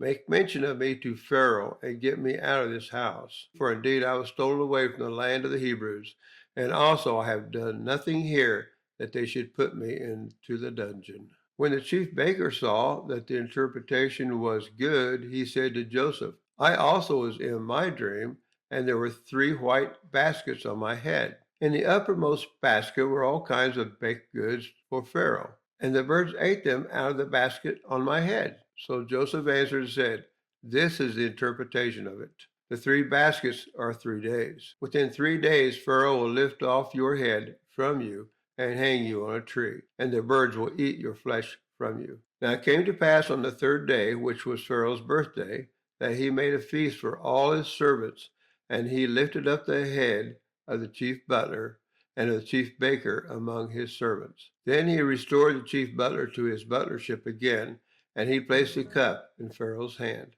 But he hanged the chief baker as Joseph had interpreted to them. Yet the chief butler did not remember Joseph, but forgot him. 41. Then it came to pass at the end of 2 full years that Pharaoh had a dream, and behold, he stood by the river. Suddenly there came up out of the river 7 cows, fine looking and fat, and they fed in the meadow. Then behold, 7 other cows came up after them out of the river, ugly and gaunt, and stood by the other cows on the bank of the river. And the ugly and gaunt cows ate up the 7 fine looking and fat cows. So Pharaoh awoke. He slept and dreamed a second time, and suddenly 7 heads of grain came up on one stalk, plump and good. Then behold, 7 thin heads, blighted by the east wind, sprang up after them. And the 7 thin heads devoured the 7 plump and full heads. So Pharaoh awoke, and indeed it was a dream. Now it came to pass in the morning that his spirit was troubled, and he sent and called for all the magicians of Egypt and all his wise men. And the Pharaoh told them his dreams, but there was no one who could interpret them for Pharaoh. Then the chief butler spoke to Pharaoh, saying, "I remember my faults this day. When the Pharaoh was angry with his servants and put me in custody in the house of the captain of the guard, both me and the chief baker, we each had a dream in one night, he and I. Each of us dreamed according to the interpretation of his own dream. Now there was a young Hebrew man with us there, a servant of the captain of the guard, and we told him, and he interpreted our dreams for us. To each man he interpreted according to his own dream. And it came to pass just as he interpreted for us. So it happened, he restored me to my office, and he hanged him. Then Pharaoh sent and called Joseph, and they brought him quickly out of the dungeon. And he shaved, changed the clothing, and came to Pharaoh. And Pharaoh said to Joseph, I have had a dream, and there is no one who can interpret it. But I have heard it said of you that you can understand a dream to interpret it. So Joseph answered Pharaoh, saying, It's not in me.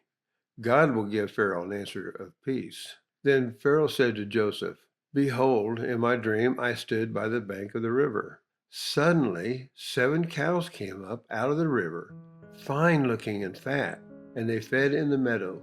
Then behold, 7 other cows came up after them, poor and very ugly and gaunt, such ugliness as I have never seen in all the land of Egypt. And the gaunt and ugly cows ate up the first 7, the fat cows. When they had eaten them up, no one would have known that they had eaten them, for they were just as ugly as at the beginning. So I awoke. Also, I saw my dream, and suddenly 7 heads came up on one stalk, full and good. Then behold, 7 heads, weathered, thin, and blighted by the east wind, sprang up after them. And then the heads devoured the 7 good heads. So I told this to the magicians, but there was no one who could explain it to me. Then Joseph said to Pharaoh, The dreams of Pharaoh are one. God has shown Pharaoh what he is about to do. The 7 good cows are 7 years, and the 7 good heads are 7 years. The dreams are one. And the 7 thin and ugly cows which came up after them are 7 years. And the 7 empty heads, blighted by the east wind, are 7 years of famine. This is the thing which I have spoken for Pharaoh. God has shown Pharaoh what he is about to do. Indeed, 7 years of great plenty will come throughout all the land of Egypt. But after them, 7 years of famine will arise, and all the plenty will be forgotten in the land of Egypt, and the famine will deplete the land. So the plenty will not be known in the land because of the famine following, for it will be very severe. And the dream was repeated to Pharaoh twice, because the thing is established by God, and God will shortly bring it to pass. Now, therefore, let Pharaoh select a discerning and wise man and set him over the land of Egypt.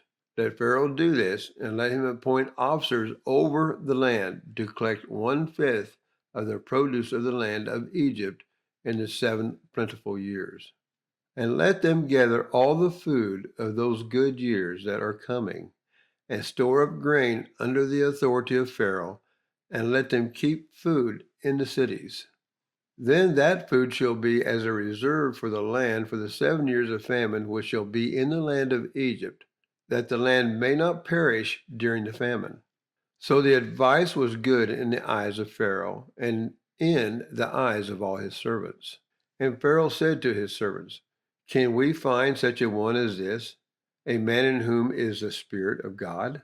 Then Pharaoh said to Joseph, Inasmuch as God has shown you all this, there is no one as discerning and wise as you. You shall be over my house, and all my people shall be ruled according to your word. Only in regard to the throne will I be greater than you. And Pharaoh said to Joseph, See, I have set you over all the land of Egypt. Then Pharaoh took his signet ring off his hand and put it on Joseph's hand, and he clothed him in garments of fine linen and put a gold chain around his neck.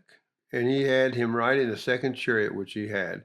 And they cried out before him, Bow the knee.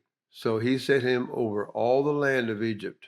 Pharaoh said to Joseph, I am Pharaoh, and without your consent no man may lift his hand or foot in all the land of Egypt.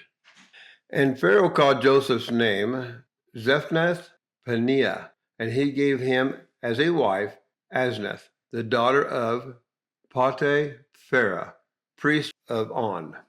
So Joseph went out over all the land of Egypt. Joseph was 30 years old when he stood before Pharaoh, king of Egypt. And Joseph went out from the presence of Pharaoh and went throughout all the land of Egypt. Now, in the 7 plentiful years, the ground brought forth abundantly. So he gathered up all the food of the 7 years which were in the land of Egypt and laid up the food in the cities. And he laid up in every city the food of the fields which surrounded them. Joseph gathered very much grain as the sand of the sea until he stopped counting, for it was immeasurable. And to Joseph were born 2 sons before the years of famine came, when Asenath, the daughter of Potipharah, priest of On, bore to him. Joseph called the name of the firstborn Manasseh, for God made me forget all my toil and all my father's house. And the name of the second he called Ephraim, for God has caused me to be fruitful in the land of my affliction. Then the 7 years of plenty, which were in the land of Egypt, ended. And the 7 years of famine began to come, as Joseph had said. The famine was in all lands, but in all the land of Egypt there was bread. So when all the land of Egypt was famished, the people cried to Pharaoh for bread. Then Pharaoh said to all the Egyptians, "Go to Joseph, whatever he says to you, do." The famine was over all the face of the earth, and Joseph opened all the storehouses and sold to the Egyptians. And the famine became severe in the land of Egypt. And so all the countries came to Joseph in Egypt to buy grain, because the famine was severe in all lands. Chapter 42. Jacob said to his sons, "Why do you look at one another?" And he said, "Indeed, I have heard that there is grain in Egypt. Go down to that place and buy for us there, that we may live and not die." So Joseph's 10 brothers went down to buy grain in Egypt.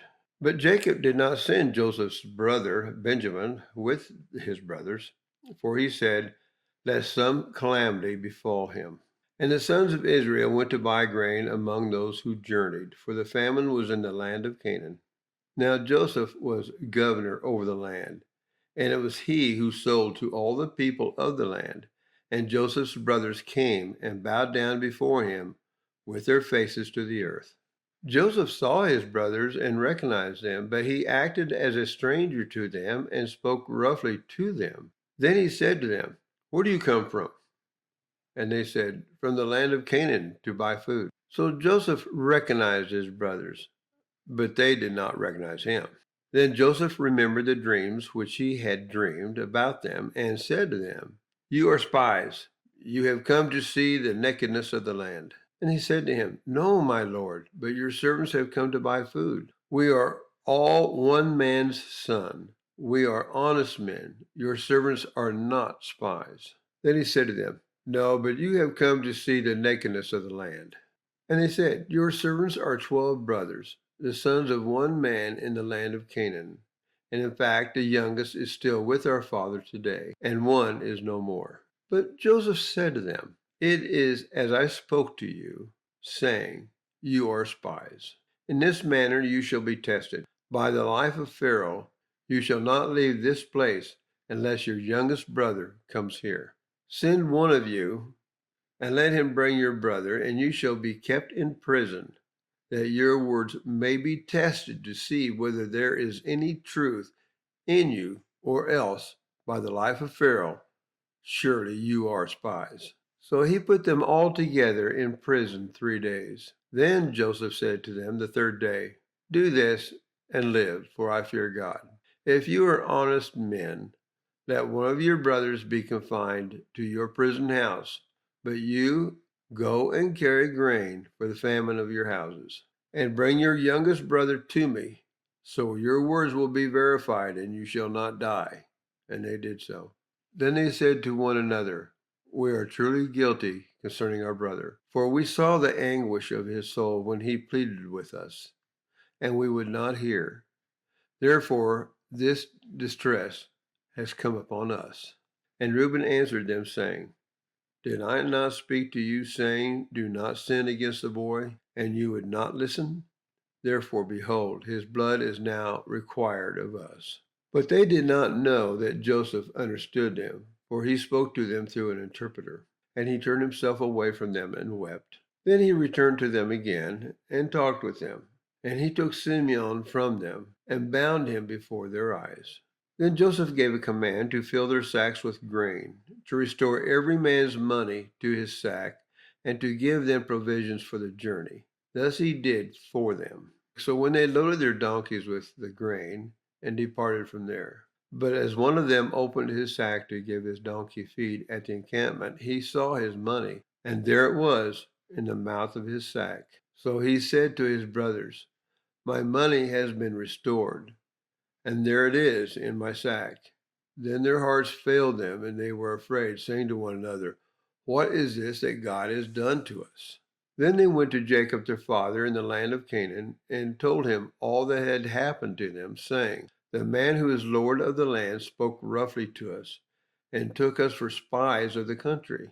And we said to him, 'We are honest men, we are not spies. We are 12 brothers, sons of our father. One is no more, and the youngest is with our father this day in the land of Canaan.' Then the man, the Lord of the country, said to us, 'By this I will know you are honest men. Leave one of your brothers here with me. Take food for the famine of your household, and be gone. And bring your youngest brother to me. So I shall know that you are not spies, but that you are honest men. I will grant your brother to you, and you may trade in the land.' Then it happened as they emptied their sacks that surprisingly each man's bundle of money was in his sack. And when they and their father saw the bundles of money, they were afraid. And Jacob their father said to them, 'You have bereaved me. Joseph is no more, Simeon is no more, and you want to take Benjamin. All these things are against me.' Then Reuben spoke to his father, saying, 'Kill my 2 sons if I do not bring him back to you, and put him in my hands, and I will bring him back to you.' But he said, 'My son shall not go down with you, for his brother is dead, and he is left alone. If any calamity should befall him along the way in which you go, then you would bring down my gray hair with sorrow to the grave.'" Chapter 43. Now the famine was severe in the land. And it came to pass, when they had eaten up the grain which they had brought from Egypt, that their father said to them, "Go back, buy us a little food." But Judah spoke to him, saying, "The man solemnly warned us, saying, 'You shall not see my face unless your brother is with you. If you send our brother with us, we will go down and buy you food. But if you will not send him, we will not go down. For the man said to us, You shall not see my face unless your brother is with you.' And Israel said, 'Why did you deal so wrongfully with me, as to tell the man whether you had still another brother?' But they said, 'The man asked us pointedly about ourselves and our family, saying, Is your father still alive? Have you another brother?' And we told him according to these words. Could we possibly have known that he would say, 'Bring your brother down'?" Then Judah said to Israel his father, "Send the lad with me, and we will arise and go, that we may live and not die, both we and you, and also our little ones. I myself will be surety for him.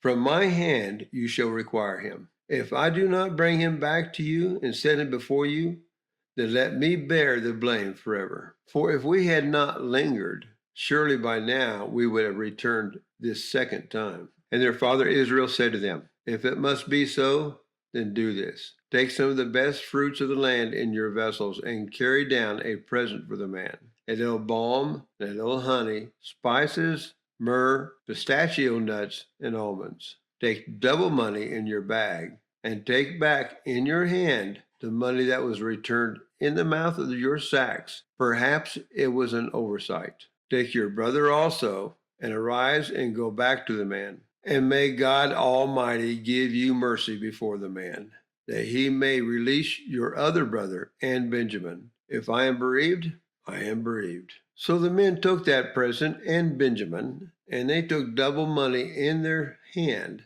and arose and went down to Egypt, and they stood before Joseph. When Joseph saw Benjamin with them, he said to the steward of his house, Take these men to my home and slaughter an animal and make ready, for these men will dine with me at noon." Then the men did as Joseph ordered, and the man brought the men into Joseph's house. Now the men were afraid because they were brought into Joseph's house. And they said, "It is because of the money which was returned in our sacks the first time that we are brought in, so that he may make a case against us and seize us to take us as slaves with our donkeys." When they drew near to the steward of Joseph's house, they talked with him at the door of the house and said, "O sir, we indeed came down the first time to buy food. But it happened when we came to the encampment that we opened our sacks, and there each man's money was in the mouth of his sack, our money in full weight. So we have brought it back in our hand. And we have brought down other money in our hands to buy food. We do not know who put our money in our sacks."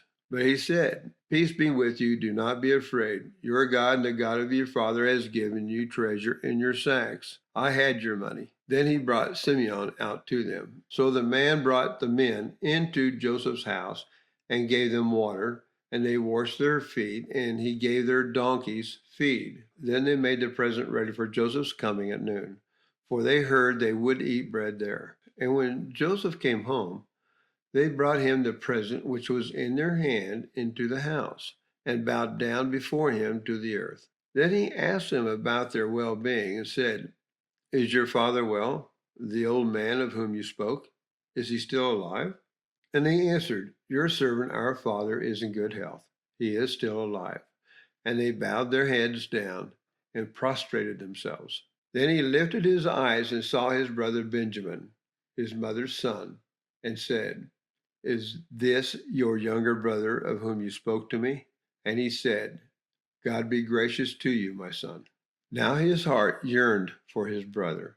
So Joseph made haste and sought somewhere to weep, and he went into his chamber and wept there.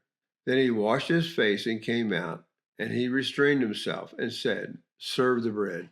So they set him a place by himself, and them by themselves, and the Egyptians who ate with them by themselves, because the Egyptians would not eat food with the Hebrews, for that is an abomination to the Egyptians. And they set before him the firstborn according to his birthright, and the youngest according to his youth. And the men looked in astonishment at one another. Then he took servings to them from before him. But Benjamin's serving was 5 times as much as any of theirs.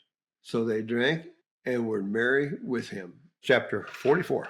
And he commanded the steward of his house, saying, "Fill the men's sacks with food, as much as they can carry, and put each man's money in the mouth of his sack. Also put my cup, the silver cup, in the mouth of the sack of the youngest, and his grain money." So they did according to the word that Joseph had spoken. As soon as the morning dawned, the men were sent away, they and their donkeys. When they had gone out of the city and were not yet far off, Joseph said to his steward, "Get up and follow the men, and when you overtake them, say to them, 'Why have you repaid evil for good? Is not this the one from which my Lord drinks, and with which he indeed practices divination? You have done evil in so doing.'" So he overtook them, and he spoke to them these same words. And they said to him, "Why does my Lord say these words? Far be it from us that your servants should do such a thing. Look, we brought back to you from the land of Canaan the money which we found in the mouth of our sacks.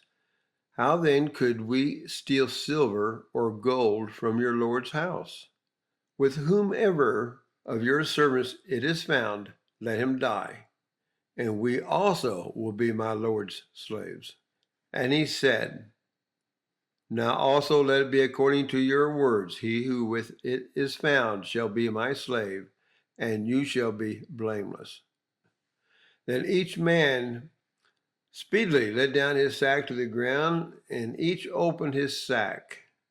So he searched. He began with the oldest and left off with the youngest, and the cup was found in Benjamin's sack. Then they tore their clothes, and each man loaded his donkey and returned to the city. So Judah and his brothers came to Joseph's house, and he was still there, and they fell before him on the ground. And Joseph said to them, "What deed is this you have done? Did you not know that such a man as I can certainly practice divination?" Then Judah said, "What shall we say to my lord? What shall we speak? Or how shall we clear ourselves? God has found out the iniquity of your servants. Here we are, my lord's slaves, both we and he also with whom the cup was found." But he said, "Far be it from me that I should do so. The man in whose hand the cup was found, he shall be my slave. And as for you, go in peace to your father." Then Judah came near to him and said, "O my lord, please let your servant speak a word in my lord's hearing, and do not let your anger burn against your servant, for you are even like Pharaoh. My lord asked his servants, saying, 'Have you a father or a brother?' And we said to my lord, 'We have a father, an old man, and a child of his old age who is young. His brother is dead, and he alone is left of his mother's children, and his father loves him.' Then you said to your servants, 'Bring him down to me, that I may set my eyes on him.' And he said to my lord, 'The lad cannot leave his father, for if he should leave his father would die.' But you said to your servants, 'Unless your youngest brother comes down with you, you shall see my face no more.' So it was, when we went up to your servant, my father, we told him the words of my lord. And our father said, 'Go back and buy a little food.' But we said, 'We cannot go down. If our youngest brother is with us, then we will go down. For we may not see the man's face unless our youngest brother is with us.' Then your servant, my father, said to us, 'You know that my wife bore me 2 sons. And the one went out from me, and I said, Surely he is torn to pieces, and I have not seen him since. But if you take this one also from me, and calamity befalls him, you shall bring down my gray hair with sorrow to the grave. Now therefore, when I come to your servant my father, and the lad is not with us, since his life is bound up in the lad's life, it will happen, when he sees that the lad is not with us, that he will die. So your servants will bring down the gray hair of your servant our father with sorrow to the grave. For your servant became surety for the lad to my father, saying, If I do not bring him back to you, then I shall bear the blame before my father forever. Now therefore, please let your servant remain instead of the lad as a slave to my lord, and let the lad go up with his brothers. For how shall I go up to my father if the lad is not with me? Lest perhaps I see the evil that would come upon my father." 45. Then Joseph could not restrain himself before all those who stood by him, and he cried out, "Make everyone go out from me." So no one stood with him, while Joseph made himself known to his brothers. He wept aloud, and the Egyptians in the house of Pharaoh heard it. Then Joseph said to his brothers, "I am Joseph. Does my father still live?" But his brothers could not answer him, for they were dismayed in his presence. And Joseph said to his brothers, "Please come near to me." So they came near. Then he said, "I am Joseph, your brother, whom you sold into Egypt.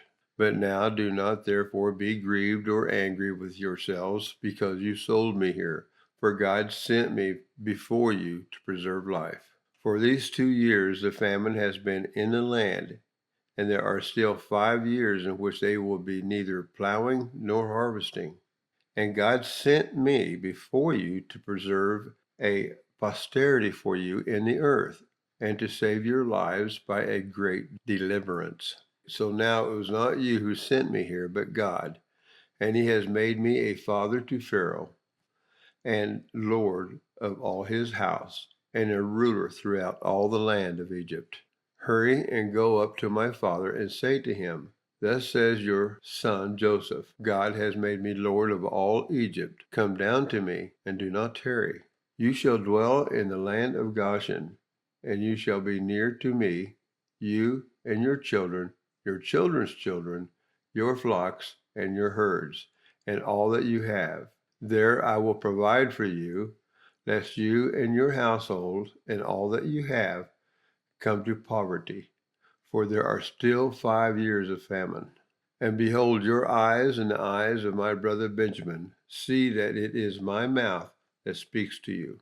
So you shall tell my father of all my glory in Egypt, and all that you have seen, and you shall hurry and bring my father down here. Then he fell on his brother Benjamin's neck and wept, and Benjamin wept on his neck. Moreover, he kissed all his brothers and wept over them, and after that his brothers talked with him. Now the report of it was heard in Pharaoh's house, saying, Joseph's brothers have come. So it pleased Pharaoh and his servants well. And Pharaoh said to Joseph, say to your brothers, do this, load your animals and depart, go to the land of Canaan. Bring your father and your households and come to me. I will give you the best of the land of Egypt, and you will eat the fat of the land. Now you are commanded, do this. Take carts out of the land of Egypt for your little ones and your wives. Bring your father and come. Also, do not be concerned about your goods, for the best of all the land of Egypt is yours. Then the sons of Israel did so, and Joseph gave them carts according to the command of Pharaoh, and he gave them provisions for the journey. He gave to all of them, to each man, changes of garments. But to Benjamin he gave 300 pieces of silver and 5 changes of garments. And he sent to his fathers these things, 10 donkeys loaded with the good things of Egypt, and 10 female donkeys loaded with grain, bread, and food for his father for the journey. So he sent his brothers away, and they departed, and he said to them, see that you do not come troubled along the way. Then they went up out of Egypt, and came to the land of Canaan to Jacob their father. And they told him, saying, Joseph is still alive, and he is governor over all the land of Egypt. And Jacob's heart stood still, because he did not believe them. But when they told him all the words which Joseph had said to them, and when he saw the carts which Joseph had sent to carry him, the spirit of Jacob their father revived. Then Israel said, it is enough. Joseph, my son, is still alive. I will go and see him before I die. Chapter 46. So Israel took his journey with all that he had, and came to Beersheba, and offered sacrifices to the God of his father Isaac. Then God spoke to Israel in the visions of the night and said, Jacob, Jacob. And he said, here I am. So he said, I am God, the God of your father. Do not fear to go down to Egypt, for I will make of you a great nation there. I will go down with you to Egypt, and I will also surely bring you up again, and Joseph will put his hand on your eyes. Then Jacob arose from Beersheba, and the sons of Israel carried their father Jacob, their little ones, and their wives in the carts which Pharaoh had sent to carry him. So they took their livestock and their goods, which they had acquired in the land of Canaan, and went to Egypt. Jacob and all his descendants with him, his sons and his sons' sons, his daughters and his sons' daughters, and all his descendants he brought with him to Egypt. Now these were the names of the children of Israel, Jacob and his sons, who went to Egypt. Reuben was Jacob's firstborn. The sons of Reuben were Hanok, Palu, Hezron, and Carmi. The sons of Simeon were Jumel, Jamin, Ohad, Jachin, Zoar, and Shaul, the son of a Canaanite woman. The sons of Levi were Gershon, Kohath, and Merari. The sons of Judah were Onan, Shelah, Perez, and Zerah. But and Onan died in the land of Canaan. The sons of Perez were Hezron and Hamul. The sons of Eshkar were Tola, Puvah, Job, and Simron. The sons of Zebulun were Sirad, Elon, and Jaleel. These were the sons of Leah. whom she bore to Jacob in Padan Aram with his daughter Dinah. All the persons, his sons and his daughters, were 33. The sons of Gad were Ziphion, Haggai, Shuni, Esbon, Ari, Aradai, and Erilai.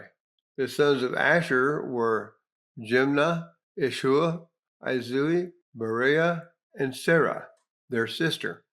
And the sons of Beriah were Heber and Malchif.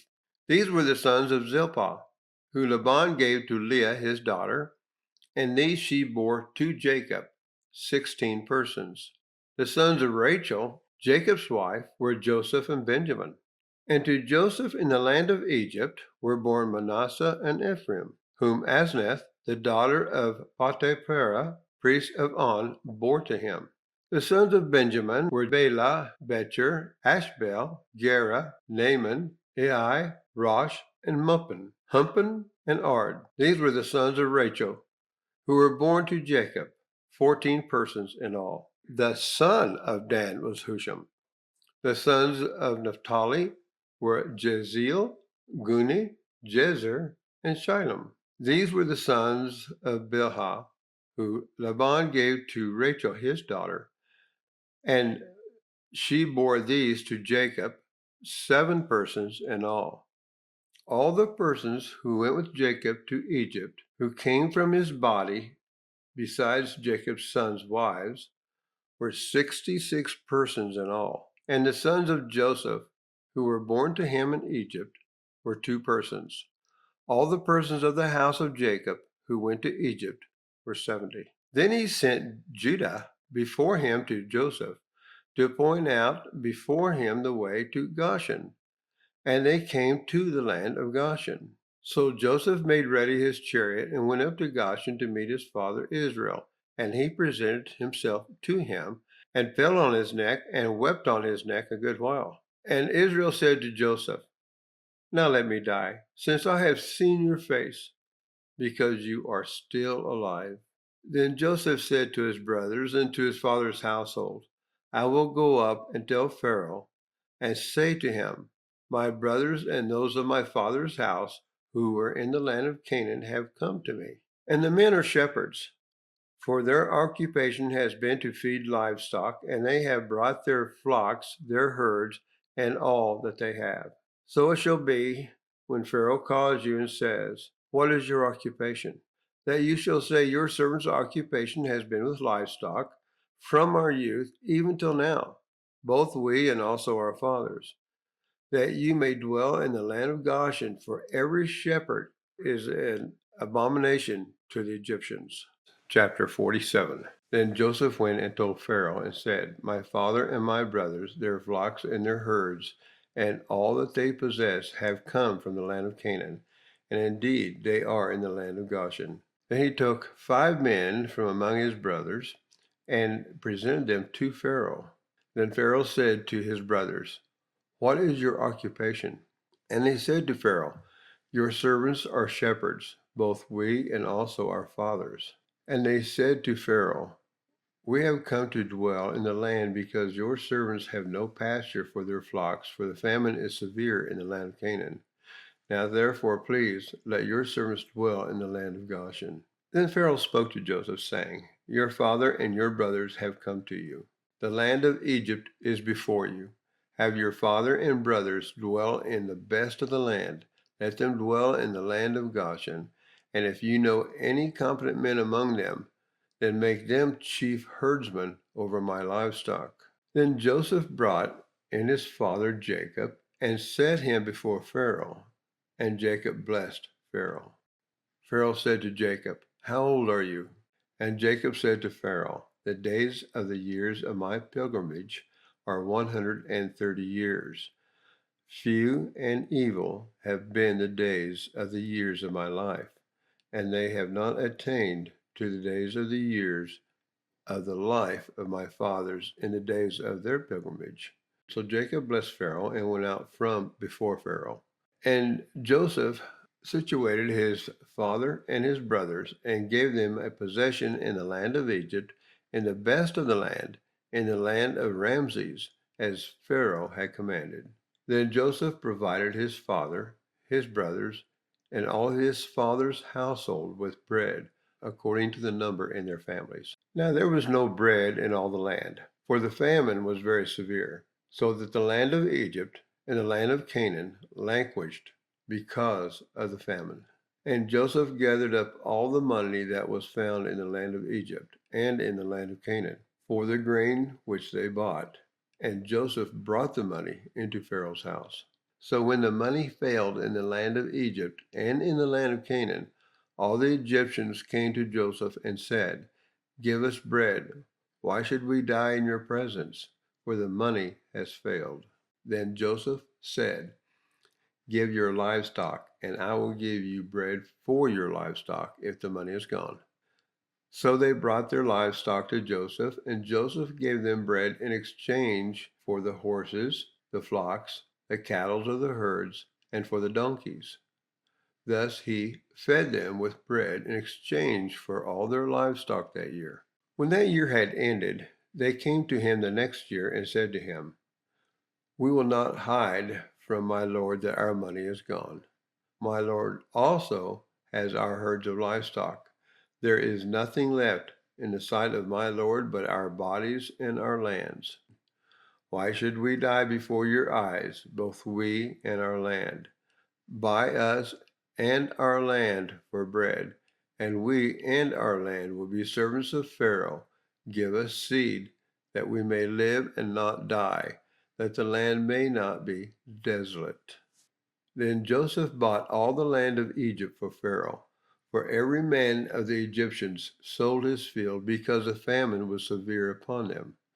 So the land became Pharaoh's. And as for the people, he moved them into the cities, from one end of the borders of Egypt to the other end. Or the land of the priests he did not buy, for the priests had rations allotted to them by Pharaoh, and they ate their rations, which Pharaoh gave them. Therefore they did not sell their lands. Then Joseph said to the people, "Indeed, I have bought you and your land this day for Pharaoh. Look, here is seed for you, and you shall sow the land. And it shall come to pass in the harvest that you shall give 1/5 to the Pharaoh. 4/5 shall be your own, as seed for the field and for your food, for those of your household, and as food for your little ones."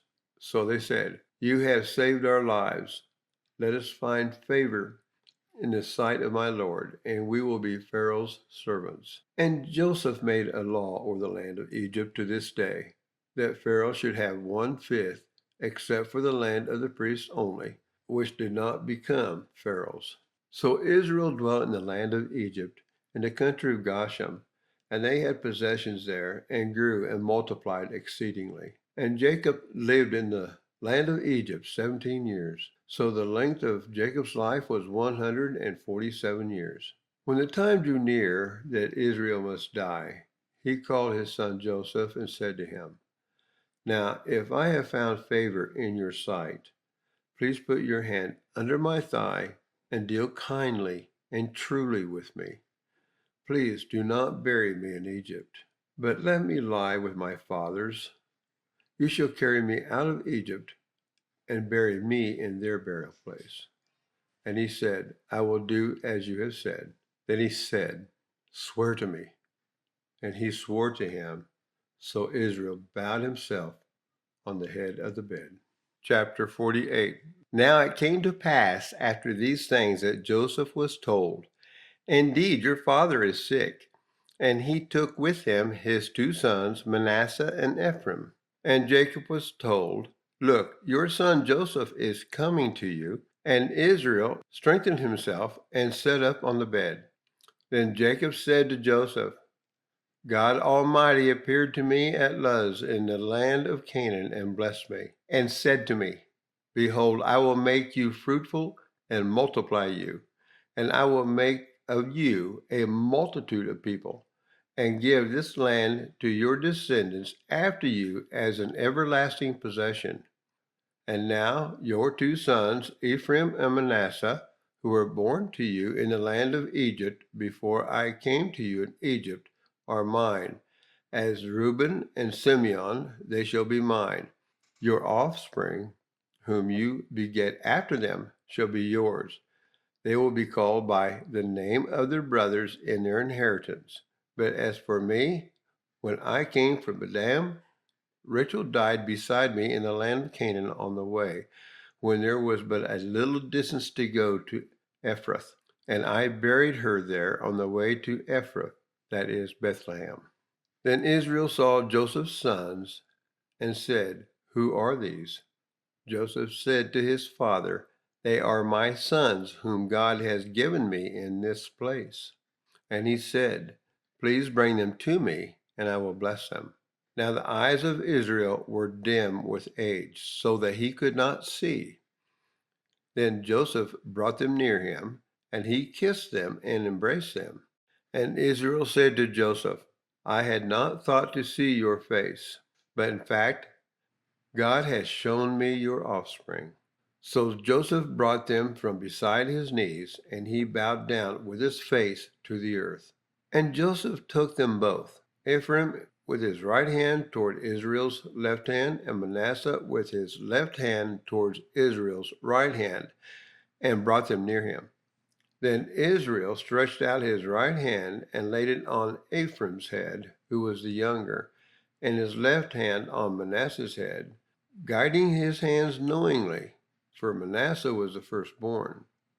And he blessed Joseph and said, God, before whom my fathers Abraham and Isaac walked, the God who has led me all my life long to this day, the angel who has redeemed me from all evil, bless the lads. Let my name be named upon them, and the name of my fathers Abraham and Isaac, and let them grow in a multitude in the midst of the earth. Now when Joseph saw that his father laid his right hand on the head of Ephraim, it displeased him. So he took hold of his father's hand to remove it from Ephraim's head to Manasseh's head. And Joseph said to his father, Not so, my father, for this one is the firstborn. Put your right hand on his head. But his father refused and said, I know, my son, I know.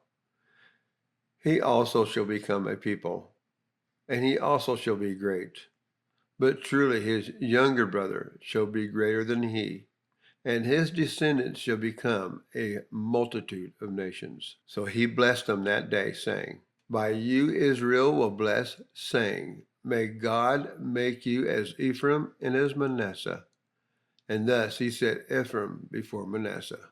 Then Israel said to Joseph, Behold, I am dying, but God will be with you and bring you back to the land of your fathers. Moreover, I have given to you one portion above your brothers, which I took from the hand of the Amorite with my sword and my bow. Chapter 49. And Jacob called his sons and said, Gather together, that I may tell you what shall befall you in the last days. Gather together and hear, you sons of Jacob, and listen to Israel, your father. Reuben, you are my firstborn, my might and the beginning of my strength, the excellency of dignity and the excellency of power. Unstable as water, you shall not excel. Because you went up to your father's bed, then you defiled it. He went up to my couch. Simeon and Levi are brothers. Instruments of cruelty are in their dwelling place. Let my soul not enter their council. Let not my honor be united to their assembly. For in their anger they slew a man, and in their self-will they hamstrung an ox. Cursed be their anger, for it is fierce, and their wrath, for it is cruel. I will divide them in Jacob and scatter them in Israel. Judah, you are he whom your brothers shall praise. Your hand shall be on the neck of your enemies. Your father's children shall bow down before you. Judah is a lion's whelp. From the prey, my son, you have gone up. He bows down, he lies down as a lion. And as a lion, who shall arouse him? The scepter shall not depart from Judah, nor a lawgiver from between his feet, until Shiloh comes. And to him shall be the obedience of the people. Binding his donkey to the vine, and his donkey's colt to the choice vine. He washed his garments in wine, and his clothes in the blood of grapes. His eyes are darker than wine, and his teeth whiter than milk. Zebulun shall dwell by the haven of the sea. He shall become a haven for ships, and his border shall adjoin Sidon. Eshkar is a strong donkey, lying down between two burdens. He saw the rest was good, and that the land was pleasant, and he bowed his shoulder to bear a burden, and became a band of slaves. Dan shall judge his people as one of the tribes of Israel. Dan shall be a serpent by the way, a viper by the path, that bites the horse's heels, so that his rider shall fall backward. I have waited for your salvation, O Lord. Gad, a troop shall tramp upon him, and he shall triumph at last. Bread from Asher shall be rich, and he shall yield royal dainties. Naphtali is a deer let loose. He uses beautiful words. Joseph is a fruitful bough by a well. His branches run over the wall. The archers have bitterly grieved him, shot at him and hated him. But his bow remained in strength, and the arms of his hands were made strong by the hands of the mighty God of Jacob. From there is the shepherd, the stone of Israel. By the God of your fathers who help you, and by the Almighty who will bless you, with blessings of heaven above, blessings of the deep that lies beneath, blessings of the breast and of the womb. The blessings of your father have excelled the blessings of my ancestors, up to the utmost bound of the everlasting hills. They shall be on the head of Joseph, and on the crown of the head of him who separated from his brothers. Benjamin is a ravenous wolf. In the morning he shall devour the prey, and at night he shall divide the spoil. All these are the 12 tribes of Israel, and this is what their father spoke to them, and he blessed them. He blessed each one according to his own blessing. Then he charged them and said to them, I am to be gathered to my people. Bury me with my fathers in the cave that is in the field of Ephron the Hittite, in the cave that is in the field of Machpelah, which is before Mamre in the land of Canaan, which Abraham bought with the field of Ephron the Hittite as a possession for a burial place. There they buried Abraham and Sarah his wife. There they buried Isaac and Rebekah his wife. And there I buried Leah. The field and the cave that is there were purchased from the sons of Heth. And when Jacob had finished commanding his sons, he drew his feet up into the bed and breathed his last and was gathered to his people. Chapter 50.